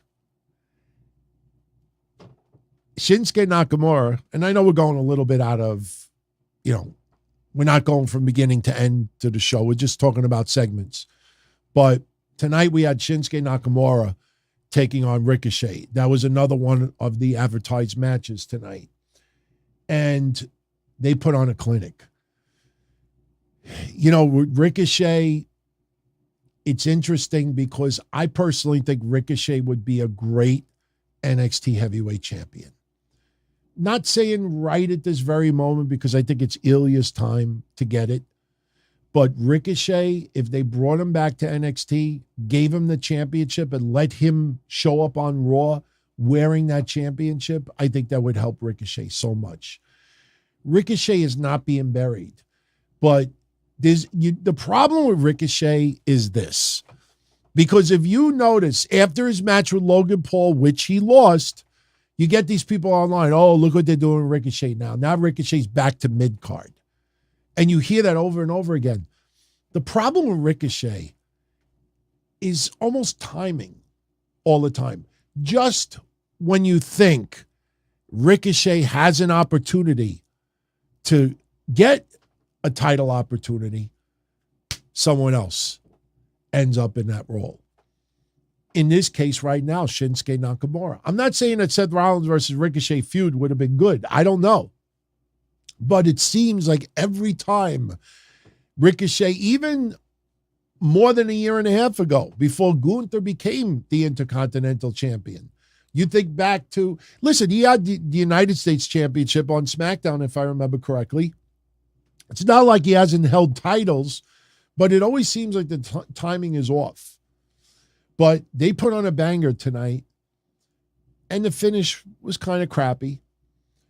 They brawled outside the ring, and Shinsuke Nakamura, who was laid hanging over the barricade, grabs a chair. And they're outside the ring. Shinsuke Nakamura is going to try to chair bash Ricochet. Ricochet knocks the chair out of Nakamura's hand. Ricochet picks up the chair. The referee's looking right at them. Ricochet decides he's going to whale Nakamura in the back with the chair. Immediate disqualification. So what happens afterwards? They brawl a little bit. Nakamura gets the upper hand, and he decides he's going to chair bash Ricochet. Hey, Ricochet's the one who used the chair first. He got DQ'd, so Nakamura returning the favor. He starts bashing Ricochet's knee against the ring post with the chair, and this brings out Seth Rollins. And Seth Rollins with Nakamura having a big pull apart. Somehow Ricochet gets the chair and chair bashes Rollins in the back. Rollins writhing in pain, just screaming in pain. And then they end up outside the ring. You got officials, referees. They're trying to break everything up. And then Nakamura gets to Rollins again, hits him with a sing bomb, lands him on the table, and Seth Rollins is selling agony. Adam Pearce is out there as well, selling agony. And the best part was somebody had a big head poster of Seth Rollins, and Shinsuke Nakamura got a grab of it and went up the rampway. And I thought that shit was funny, man. When he put the head in front of him and he's trolling everyone as he's going up the rampway. But the heat that Nakamura got tonight was tremendous, man. Was absolutely tremendous. So I'm really invested in that feud. We'll see where it goes. Next week, Nakamura making a stipulation. Somebody is saying Hell in a Cell. Hell in a Cell would be interesting. I don't know if that really, I don't know if that would be a little bit too soon. You almost feel like this feud may actually go a little bit longer. But then again, with Drew McIntyre, I think Drew McIntyre is going to be that guy next in line. Especially if you think of the storyline that Drew McIntyre doesn't like how Raw is being run right now. Well, who is the head guy on Raw? If you really think about it, it's Seth Rollins and the way he parades and everything else. If they do Hell in a Cell, then that's it. The feud is done. Once you go Hell in a Cell, that's the end of it. I don't like the idea of an Iron Man match. I mean, I could see Seth Rollins, I'm going to torment you. I'm going to beat you. I don't sound Japanese. It's got to be something that really puts Seth Rollins in a bad position. Seth Rollins has long matches. He had a long match with Nakamura at Payback. Wasn't in a very short match. It's not like he can't go. So it's got to be something that really puts Seth Rollins in a bad situation. So we'll see. We will know soon enough. So that was one of the matches that we got tonight. The opening match that we got tonight was Cody Rhodes against Dominic Mysterio. And it opened up almost the same as last week. Cody comes out. He's in gear. And he wants to talk about Jey Uso. Because that's how he was going to open Raw last week, and Dominic interrupted him. Dominic interrupted him again today. Dominic comes out there, and, they start jaw-jacking each other.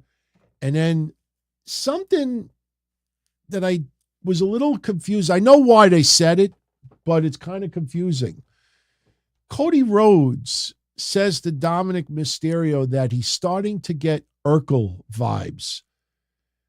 If you remember Family Matters, Urkel had a crush on Laura Winslow. So Cody Rhodes is insinuating that Dominic is Urkel and Rhea Ripley as Laura Winslow. And Cody Rhodes actually said, because I rewounded it, Cody Rhodes said, if you watched the show last week, Rhea has eyes for Jey. All I remember last week was Finn Balor telling Jey Uso that every member of Judgment Day liked him. And he said Rhea as well. And Jey Uso was like, for real?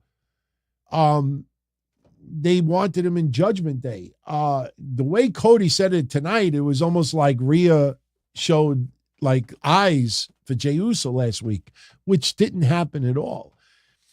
And then it got kind of stupid because Dominic Mysterio gets really offended, mommy, and it's that. And I'm like, that didn't even happen last week. So before anything else, the Judgment Day come out, minus Rhea Ripley.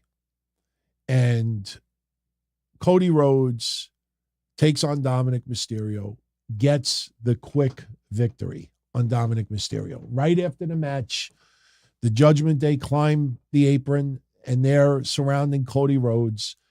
And then here comes Kevin Owens and Sami Zayn to make the save. Judgment Day retreat, and we think we were about to go to commercial. And Kevin Owens is in the ring still, and Kevin Owens gets the mic, and he says, Cody, who is up the rampway, he says, Cody, come back into the ring because I something I got to say. He's got a problem with Cody.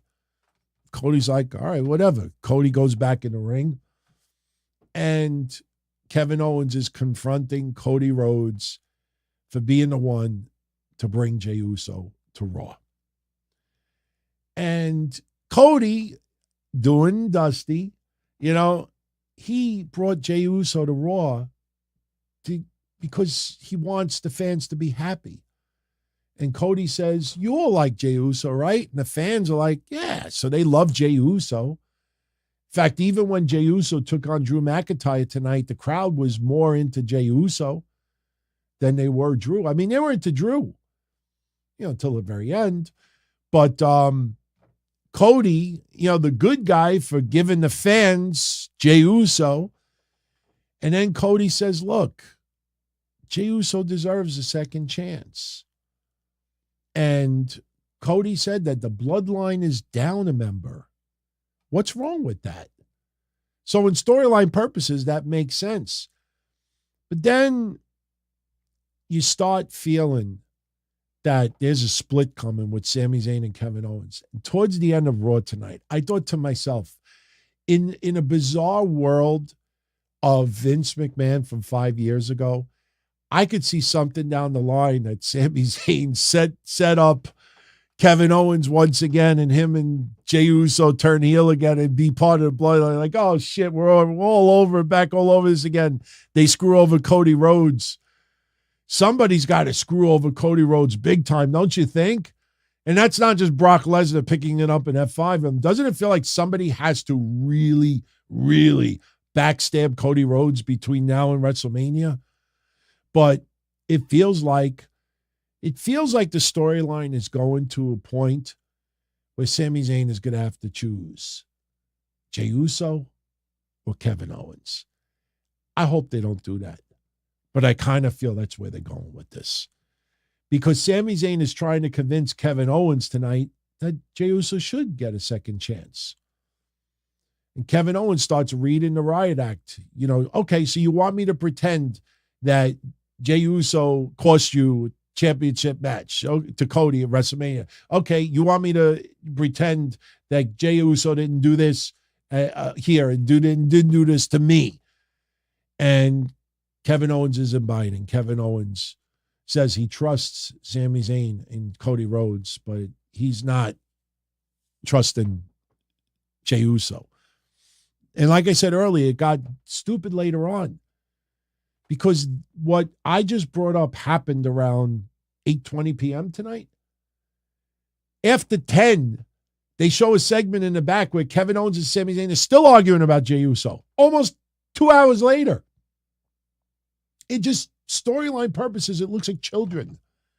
Like, why are you that fucking butt hurt that Jey Uso, you know what I mean? It's like, It's a little bit much. And it's a little bit goofy. But it feels like they're going to get to that point where Sami Zayn's going to have to choose between the two. We saw a recap of Rhea Ripley and Raquel Rodriguez from last week, and we learned that they were both injured due to Nia Jax, which is a joke all in itself, which I thought was funny. I put this in a synopsis, and I think it's very well deserved. Kofi Kingston tonight beat Ivar, the Viking Raiders. Eric was not cleared. Somebody told me his blood pressure was a little bit too high. Somebody else told me that he was a little under the weather, and they just said, you take the night off. Because it was supposed to be tag team match, I think 2 out of 3 falls. I honestly thought this was Ivar's breakout match. He's had singles matches in the past, but they let Kofi Kingston and Ivar go about 10 minutes. The crowd was into this match. I was into this match. I'm not a fan of the Viking Raiders. In fact, as I was watching this match, I was saying to myself tonight, I'm like, man, Ivar showed me something that I wish the Viking Raiders as a whole were able to show us over the last couple of years. And it never seemed like it got to that point. It was a tremendous match. I thought this was Ivar's breakout match tonight. The problem is, as far as we know, the Viking Raiders are not splitting up. So you could have this breakout match, and that's all good and everything, but, you know, where's the opportunity going from here? Then I started thinking to myself, if you split the Viking Raiders, if you get rid of Eric and you keep Ivar, or you just split them and keep them both, what do you do with Ivar's look? Do you leave it? Do you change it? You know, that's the problem. You know, like having him go 10 minutes and show what he can do is great. But what do you do about the character? That's why, even though he had an awesome match tonight, I think they still remain as a whole. But Kofi Kingston beats him with the Trouble in Paradise. Excellent match. Some really good matches tonight. You know, some conclusions were less to be desired, you know, for various reasons. Then we get Chelsea Green and Piper Niven. They take on Shayna Baszler and Zoe Stark in a non-title match. First, we get a little comedy, and Piper Niven and Chelsea Green are being interviewed in the back by Byron Saxton.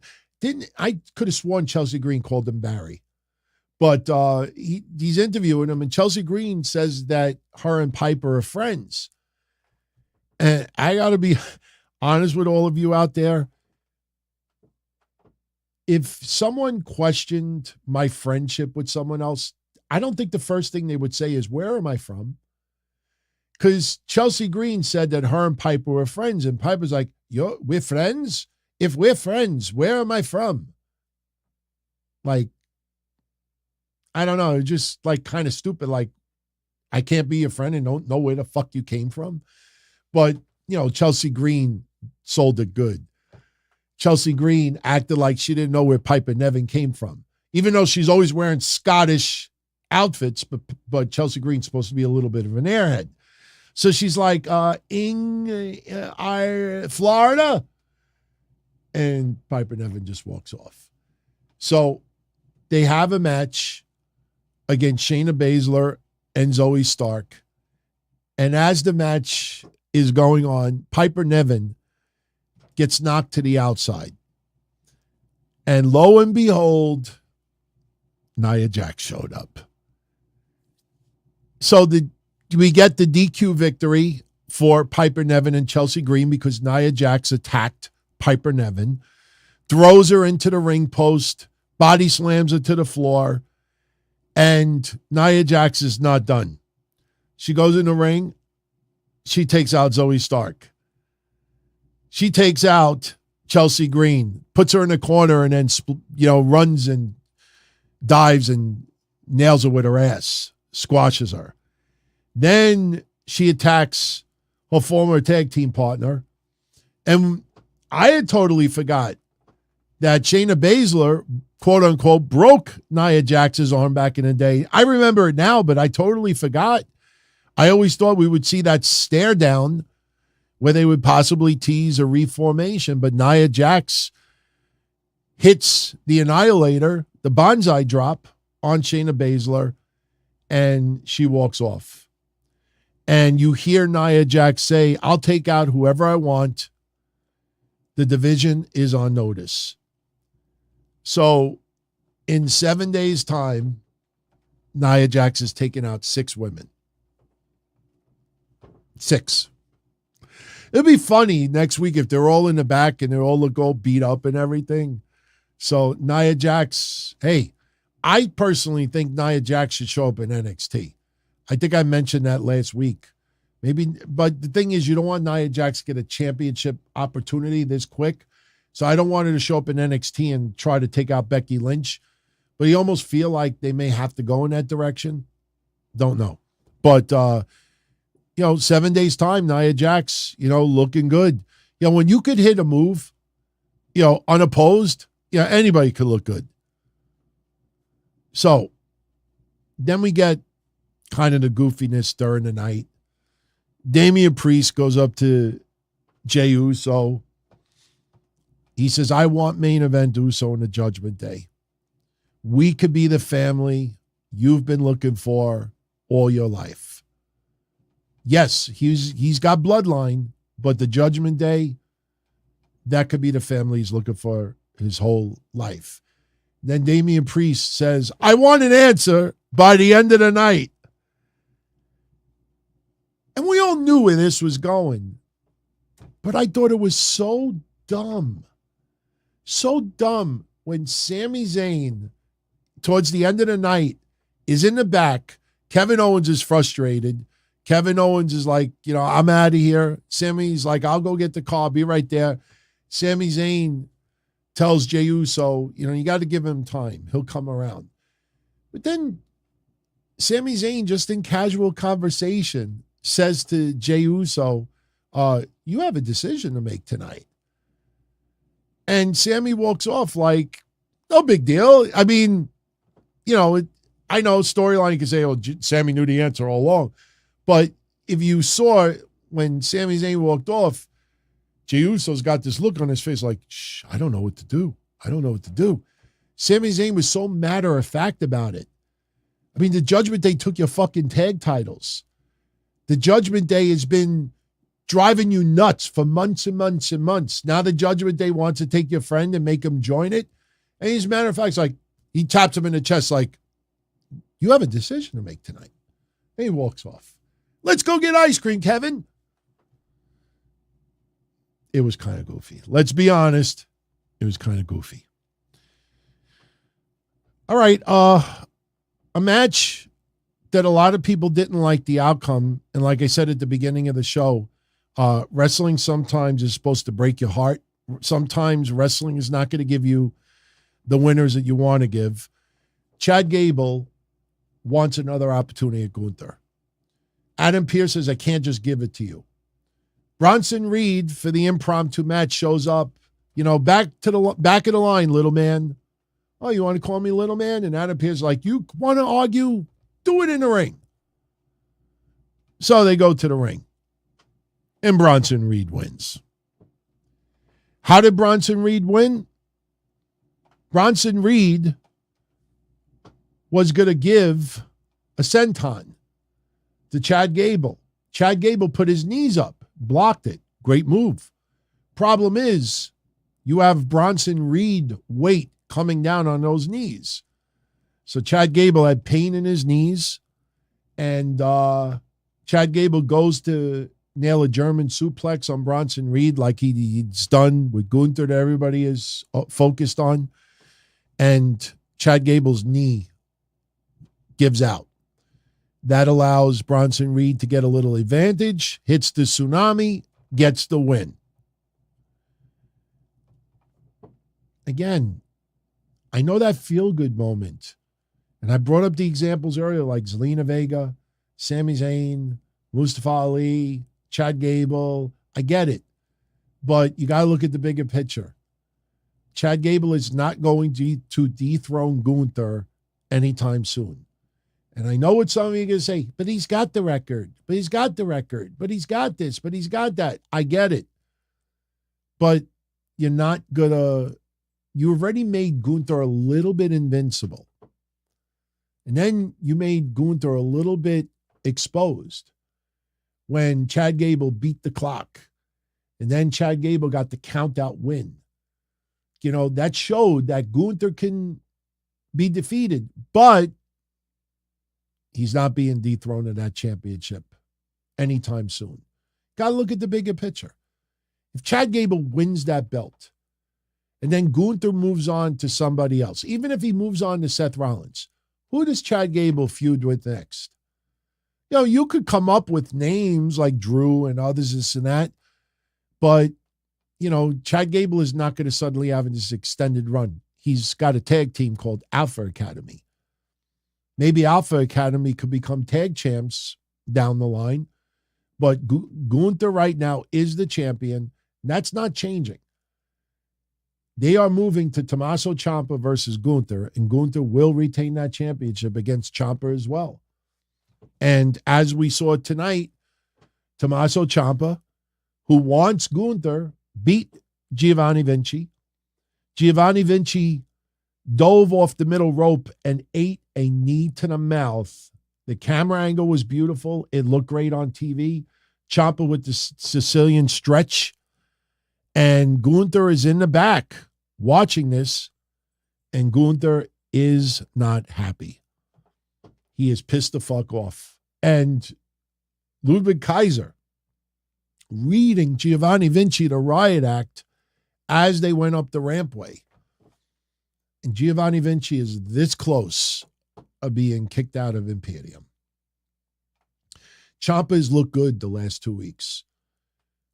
I'm still waiting for Gargano to be brought into the mix, which is happening. We just don't know when. Maybe he gets brought into the mix because Gunther ain't losing to Ciampa. Maybe Kaiser gets involved, and then maybe Gargano neutralizes Kaiser, and maybe that leads to something with Ciampa and Gargano, you know, DIY versus Kaiser and Vinci, and then maybe that's when Vinci will get kicked out. See, right now you got to keep Vinci with Kaiser a little bit more because there are some tag team matches coming up. And Vinci is the one that usually eats the pin. But Ciampa looked good tonight. Looked very good tonight. We did see a little bit of a backstage confrontation with Dragon Lee and Dominic Mysterio. Dragon Lee was with Adam Pearce. Dom is not happy that Rhea Ripley was not with him tonight because of what happened last week, and it seems like Adam Pearce didn't do anything about Nia Jax. And Dominic looks at Dragon Lee and says, I don't like guys with masks. It reminds me of my deadbeat dad. And they're going to have a match next week. So that leaves us really with the main event because we talked about Becky Lynch and Natalya a little bit earlier. Main event tonight, it was Jey Uso taking on Drew McIntyre. And, you know, listen, the storyline, is he going to join? Is he not going to join? You know, it felt a lot of bloodline-ish towards the end. Is Jey still part of the bloodline? Is he not? Is he still with Jimmy? Remember the night that Jey was in the crowd? You know, it's the same thing. Willie won't he? Willie won't he? Willie won't he? So they open up their match. And the crowd, you know, they're still into Drew McIntyre, no question. But you could feel that the crowd was in the favor of Jey Uso more than Drew McIntyre. Early on, Drew McIntyre beating the balls off of Jey Uso, hitting him with charms, superplex off the top rope. Really one-sided match. Jey Uso started to get a little offense. And while this is going on, Drew McIntyre ends up getting the upper hand. Jey Uso gets knocked out to the outside of the ring towards the rampway. And here we go. Judgment Day shows up at ringside. They're all rooting for Jey Uso. Damian Priest thinks that Jey Uso is joining the bloodline. And they're rooting him on. And you hear Dominic Mysterio, Oos, come on. Finn Balor, do it for the Judgment Day. Damian Priest rooting him on. And they're going at it. And then there was one point where Jey Uso was in the corner. And all the members of Judgment Day are trying to psych him up. And he gets up, and Damian Priest climbs the apron. And Jey Uso looks at Damian Priest, and Damian Priest thinks that Jey Uso just joined the Judgment Day in the middle of a match. Jey Uso goes and fist bumps Damian Priest, and then he super kicks him. And then Dominic Mysterio and Finn Balor like, what the fuck just happened? They try to get involved. Jey Uso takes out Dom. Jey Uso takes out Finn Balor. And the minute Jey Uso turns around, he eats a Claymore. Drew McIntyre nails him with a Claymore. 1, 2, 3. Drew McIntyre is your winner. And Drew McIntyre, very bitter at Jey Uso for what the bloodline did to Drew McIntyre in the past. So this was revenge. This was Drew McIntyre getting a little bit of, revenge for what happened before. But where this goes now is what happened after the match was over. Drew McIntyre walking up the rampway. Judgment Day still there. Remember, early on, around 10-ish, Kevin Owens, frustrated about the Jey Uso situation. Him and Sami are arguing. Jey Uso shows up. Why don't you tell me to my face? And Kevin Owens is like, you know what? I'm out of here. He goes to the car. Sami, you driving? Yeah, I'll be right there. They left the building. That's why they didn't make the save at the end of the night. So that makes sense. But Jey Uso is there left by himself. So the Judgment Day, minus Rhea Ripley, are beating the shit out of Jey Uso. Drew McIntyre is standing on the rampway watching this happen, and all the fans are cheering for Drew. Make the save. As Jey Uso is getting beat down, Drew is, thinking to himself, what should I do? And what happens? Drew McIntyre says, fuck that. Turns around, walks away, stops, and in beautiful camera shot, heel mode, beautiful, he is torn. He is pissed. He is not going to help Jey Uso. He looks one last time, and he decides, nah, and he walks off. But who comes out to make the beautiful save? Cody Rhodes. Who else? Cody makes the save. Judgment Day get out of Dodge. Cody, the hero, saves Jey Uso. Drew McIntyre walks off in disgust. And again, this will ultimately lead to Matt Riddle back on TV. Bro, I know we had our differences with Jay, but the Judgment Day, they're not good for Raw. How could you? And that's going to lead it a little bit further. But that pretty much was your episode of Raw tonight. Not a bad show. Got into a lot of good shit. Progressed a little bit for Fastlane. Gunther and Ciampa is obviously going to happen. We'll see what Nakamura's stipulation will be next week. Are we going to get the Judgment Day and JD McDonough versus Cody, Sami, Kevin Owens, and Jey Uso, would they have a short enough time to put Drew McIntyre and Riddle? I don't think so. I think that's not enough time to do that. But remember, we still have some stuff going on next week. Next week, we have Otis taking on Bronson Reed, two mammoth giants going at it. Next week also, as I said earlier, Dominic Mysterio is going to defend the NXT North American Championship against Dragon Lee. And we're getting this. The rematch. Kevin Owens and Sami Zayn versus Finn Balor and Damian Priest for the undisputed WWE Tag Team Championship. Obviously, we're going to get some interference. JD McDonough, maybe Dominic Mysterio, maybe Rhea Ripley, maybe all of the above. And we'll see what happens there. Obviously, there's going to be some storyline progression with that. So next week, that leaves us, what? One more Raw leading into Fastlane? I think it leaves us one more Raw, right? Yeah, I think October 2nd would be the last Raw leading into Fastlane. So shit's going to have to materialize pretty quickly next week. So, all right. One thing I wanted to leave you with, but before that, I want to give two quick shout-outs, if you don't mind. Mr. No Matter What 11. DT, what will Dwayne Johnson do in his return?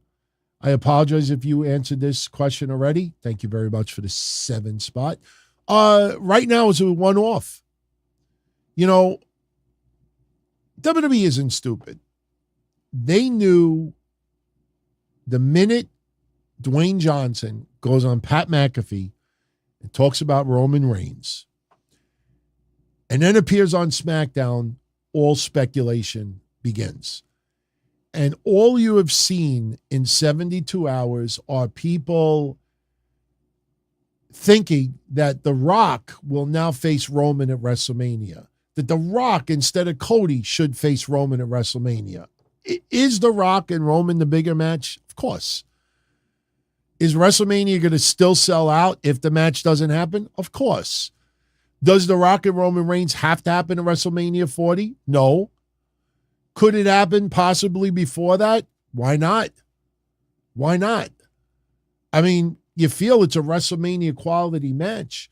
But, like I said to a few people over the weekend, Cody's got to finish the story at Mania. That story's got to have a Mania finish. Not a Survivor Series finish, not a Royal Rumble finish, not the night after WrestleMania finish. I don't want to see some people are coming up with, Roman and Rock should main event night 1, and the winner takes on Cody for night 2. And I'm like, I don't want Roman, The Rock, and Cody Rhodes hogging up both main events for night 1 and night 2. I don't think that's fair for the regular roster. So it's a fun debate. I totally respect anybody who thinks that match should happen instead of Cody and Roman. I just personally feel you don't flush down the toilet 2 years worth of storyline because you get The Rock for a few months. Plus, yeah, there's a Writers Guild strike, and that has some to do with it. But how much? How much? I mean, I kind of make a bet with you all right now that we don't see The Rock back on SmackDown for the next month. I think at minimum, maybe Saudi Arabia, but I don't even know if The Rock would go to Saudi Arabia. But I will bet you 4 weeks from now, we will go back on the show and say, Rock didn't show up again. I don't think he's going to show up again. So they knew what they were doing. But for people out there that think that they brought The Rock back to help the TV negotiations, you don't hotshot it for 1 week and think that everything is resolved in a TV deal. It doesn't work that way. But I don't think, to answer your question, no matter what, I don't think The Rock is back on any even part-time basis. If he's going to do something at Mania, then maybe we'll see him around Elimination Chamber time. But right now, I don't see it. I don't see it at all. So thank you for that. Lone Spectre, thank you for the 10 spot, my friend. Long-time listener, doesn't interact with the chat. Went to the show tonight. It was a fun show. When Natty came out for the open challenge, everyone in his row groaned and booed. I understand why. Because Becky's promo was a little bit misguided. Because on one side of her mouth, besides wanting to bring the NXT championship to bigger heights, she was talking about giving opportunities for those stars of tomorrow to help bring them up, which is what the NXT championship should be to focus on. I personally think, what I would have done tonight is I would have had Becky Lynch come out tonight, not wrestle. I would have Becky Lynch come out tonight, cut her promo that she won the championship. And you know what, my friends? I just remembered something that I really caught my attention with Becky's promo tonight. And if you go back and watch Raw, that segment with her tonight, I'm sure on Twitter, there's got to be a 2-minute clip of her promo. Watch it because it caught my eye.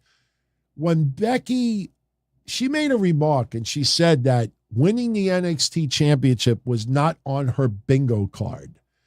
And then she said that she realizes that when opportunities come, you got to take those opportunities. Like she was given one of those John Cena inspirational things.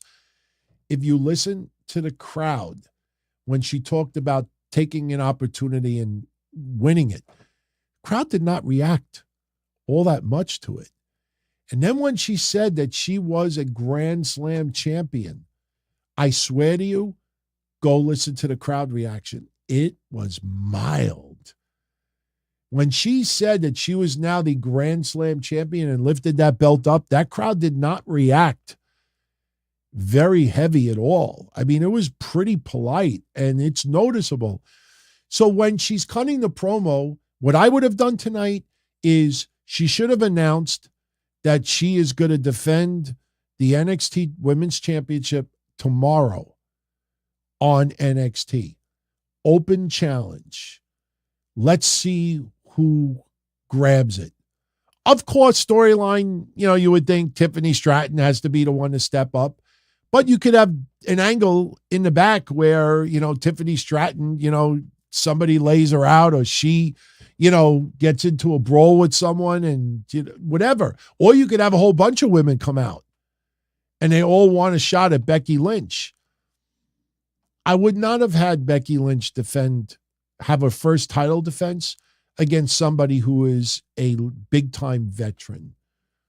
You want to give the opportunity to somebody who is up and coming. Originally, they were going with Tegan Nox, guys. And I guess, in my opinion, and I'm pretty sure I'm right on this, I think whoever's decision it was, whether it was Vince or it was Triple H, Kevin Dunn, Bruce Pritchard, whoever you want to choose, I think whoever it was, no offense to Tegan Nox, I think that they thought to themselves, wait a minute. If Becky issues the open challenge, Tegan Nox comes out, that crowd ain't fucking reacting at all. That crowd is not going to give a shit. So they decided, you know what? Let's give it to Natty because Natty is a veteran and everybody respects her. And she just, did double duty in India. So give her a little opportunity. I don't agree with it, but I think the crowd would have reacted a little bit more if Natty came out instead of Tegan Nox. There would have been crickets if Tegan Nox would have come out. And how does that look? Becky Lynch wins the NXT championship a week earlier, holds it up, Grand Slam champion, issues an open challenge. The first person comes out, there's no reaction. That's personally what I think. So just pretty mild as far as the reaction goes. But, yeah, I totally understand. I don't think people were booing the fact that Natty came out. I think they were booing the fact that just some random, and I'm not saying that Natty's a random person, but it is a random choice. Somebody in the back. Why didn't Nia Jax come out? She's out, puts the whole division on notice. Why didn't she come out? Again, why wasn't Tiffany Stratton there? You could have had Natty take on Becky if you insist on having a match tonight. Tiffany Stratton sitting front row. Becky could have taunted her. She could have been sitting front row the entire Raw because that's what she's done the past couple of weeks. And she could be seething when Becky Lynch is in that ring. And Becky could hold that championship up, and Tiffany Stratton is in the front row, and she can't do a damn thing about it. And during the match, she hits the ring and has a DQ finish.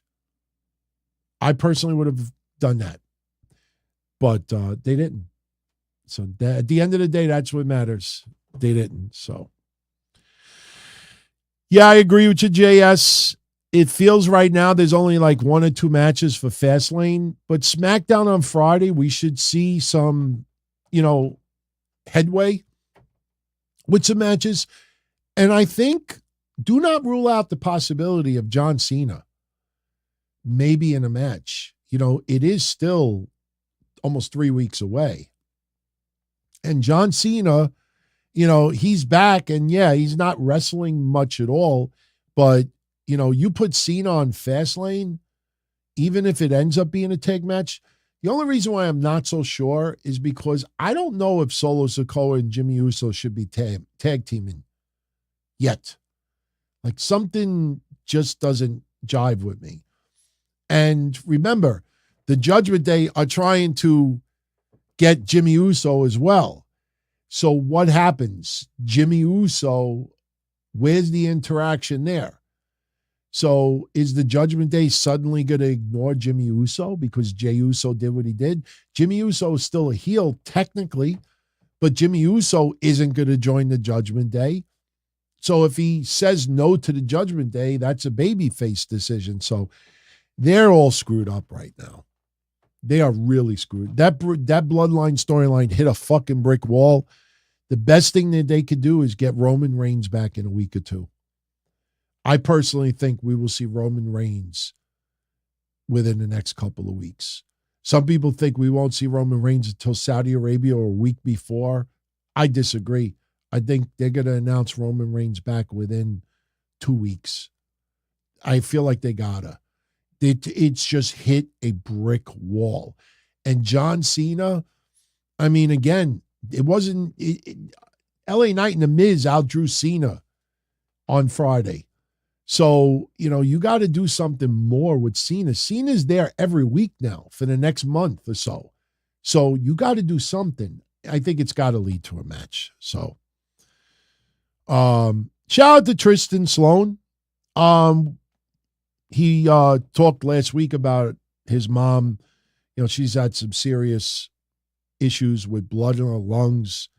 And good news is they got rid of her severe pneumonia, which is very good. Get out of pneumonia. You are on, I don't want to say easy street, but pneumonia, I know have done a lot of people in. I've had family members experience pneumonia. When you have a bad heart, you have bad lungs with it. I mean, could be devastating, but very good news. Just let her rest, let her heal, medication. And I want to hear even better news the next time you update us. So much love, much love. Garth says that Charlotte is a Grand Slam champion. Oh, listen, there are other championships out there. I've joked that Asuka's title and Rhea Ripley's title, when Becky wins one of those, she's going to be the quintuple champion. And I spelled quintuple with 2 N's. And some of you out there still don't even understand why I say that. So write it down or type it. You'll know why I say it that way. So listen, there's going to be other, champions in that category. But, all right, guys, we are over 2 hours tonight. And, it's 1:20 in the morning here, and I got to get up at 6:30, and I still got editing and shit to do here. So I got to get this online and go to bed. But I want to thank everybody for joining me tonight. Much love. If you enjoyed the show, as everybody else says, because it does help, smash that thumbs up. If you're not a subscriber, consider subscribing. It's free. If you want to become a channel member, definitely do so. We'll be doing a predictions contest in the very near future. And tomorrow's Patreon show will be posted for channel members here as well. And if you are a Patreon member, you could join me live tomorrow night. I'll be live tomorrow night at 10:05. And the watch party. So I'll even be in the watch party at 8 o'clock.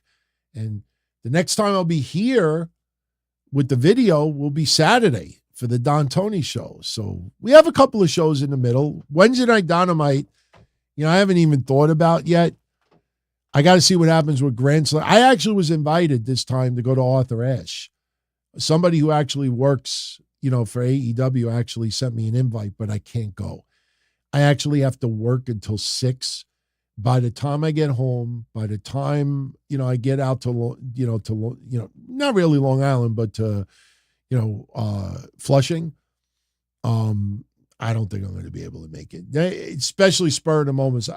I should have, if this was told to me a month ago, I would have planned it.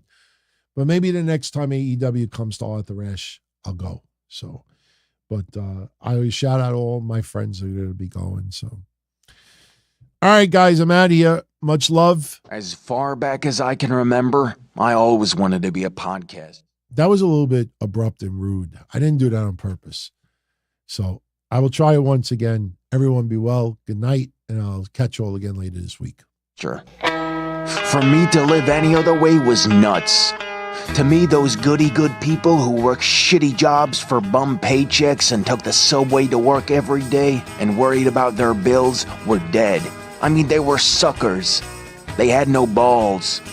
If I wanted something, I just took it. I ran everything. I paid the bills. I paid the host. I even paid the masked maniac. Everybody had their hands out. Everything was for the taking. We always called each other good fellas. You would always hear from somebody. You're gonna like Don Tony. He's all right. He's a good fella. He's one of us. But if you're part of my crew, nobody ever tells you they're gonna get rid of you. It doesn't happen that way. There weren't any arguments or curses like in the movies. See, your haters come with smiles. They come as your friends, the people who've claimed they care the most for your life. And now that's all over. And that's the best part. Today everything is different. There's lots of action. I don't have to wait around for everything like everyone else. Oh, I didn't get the vaccine? Fuck you, vaccine me. Oh, your delivery guy has COVID? Fuck you, feed me. Right after I moved here, I ordered egg noodles and ketchup, and I got spaghetti with meat sauce. I'm no longer an average nobody, while they get to live the rest of their lives like a bunch of schnooks.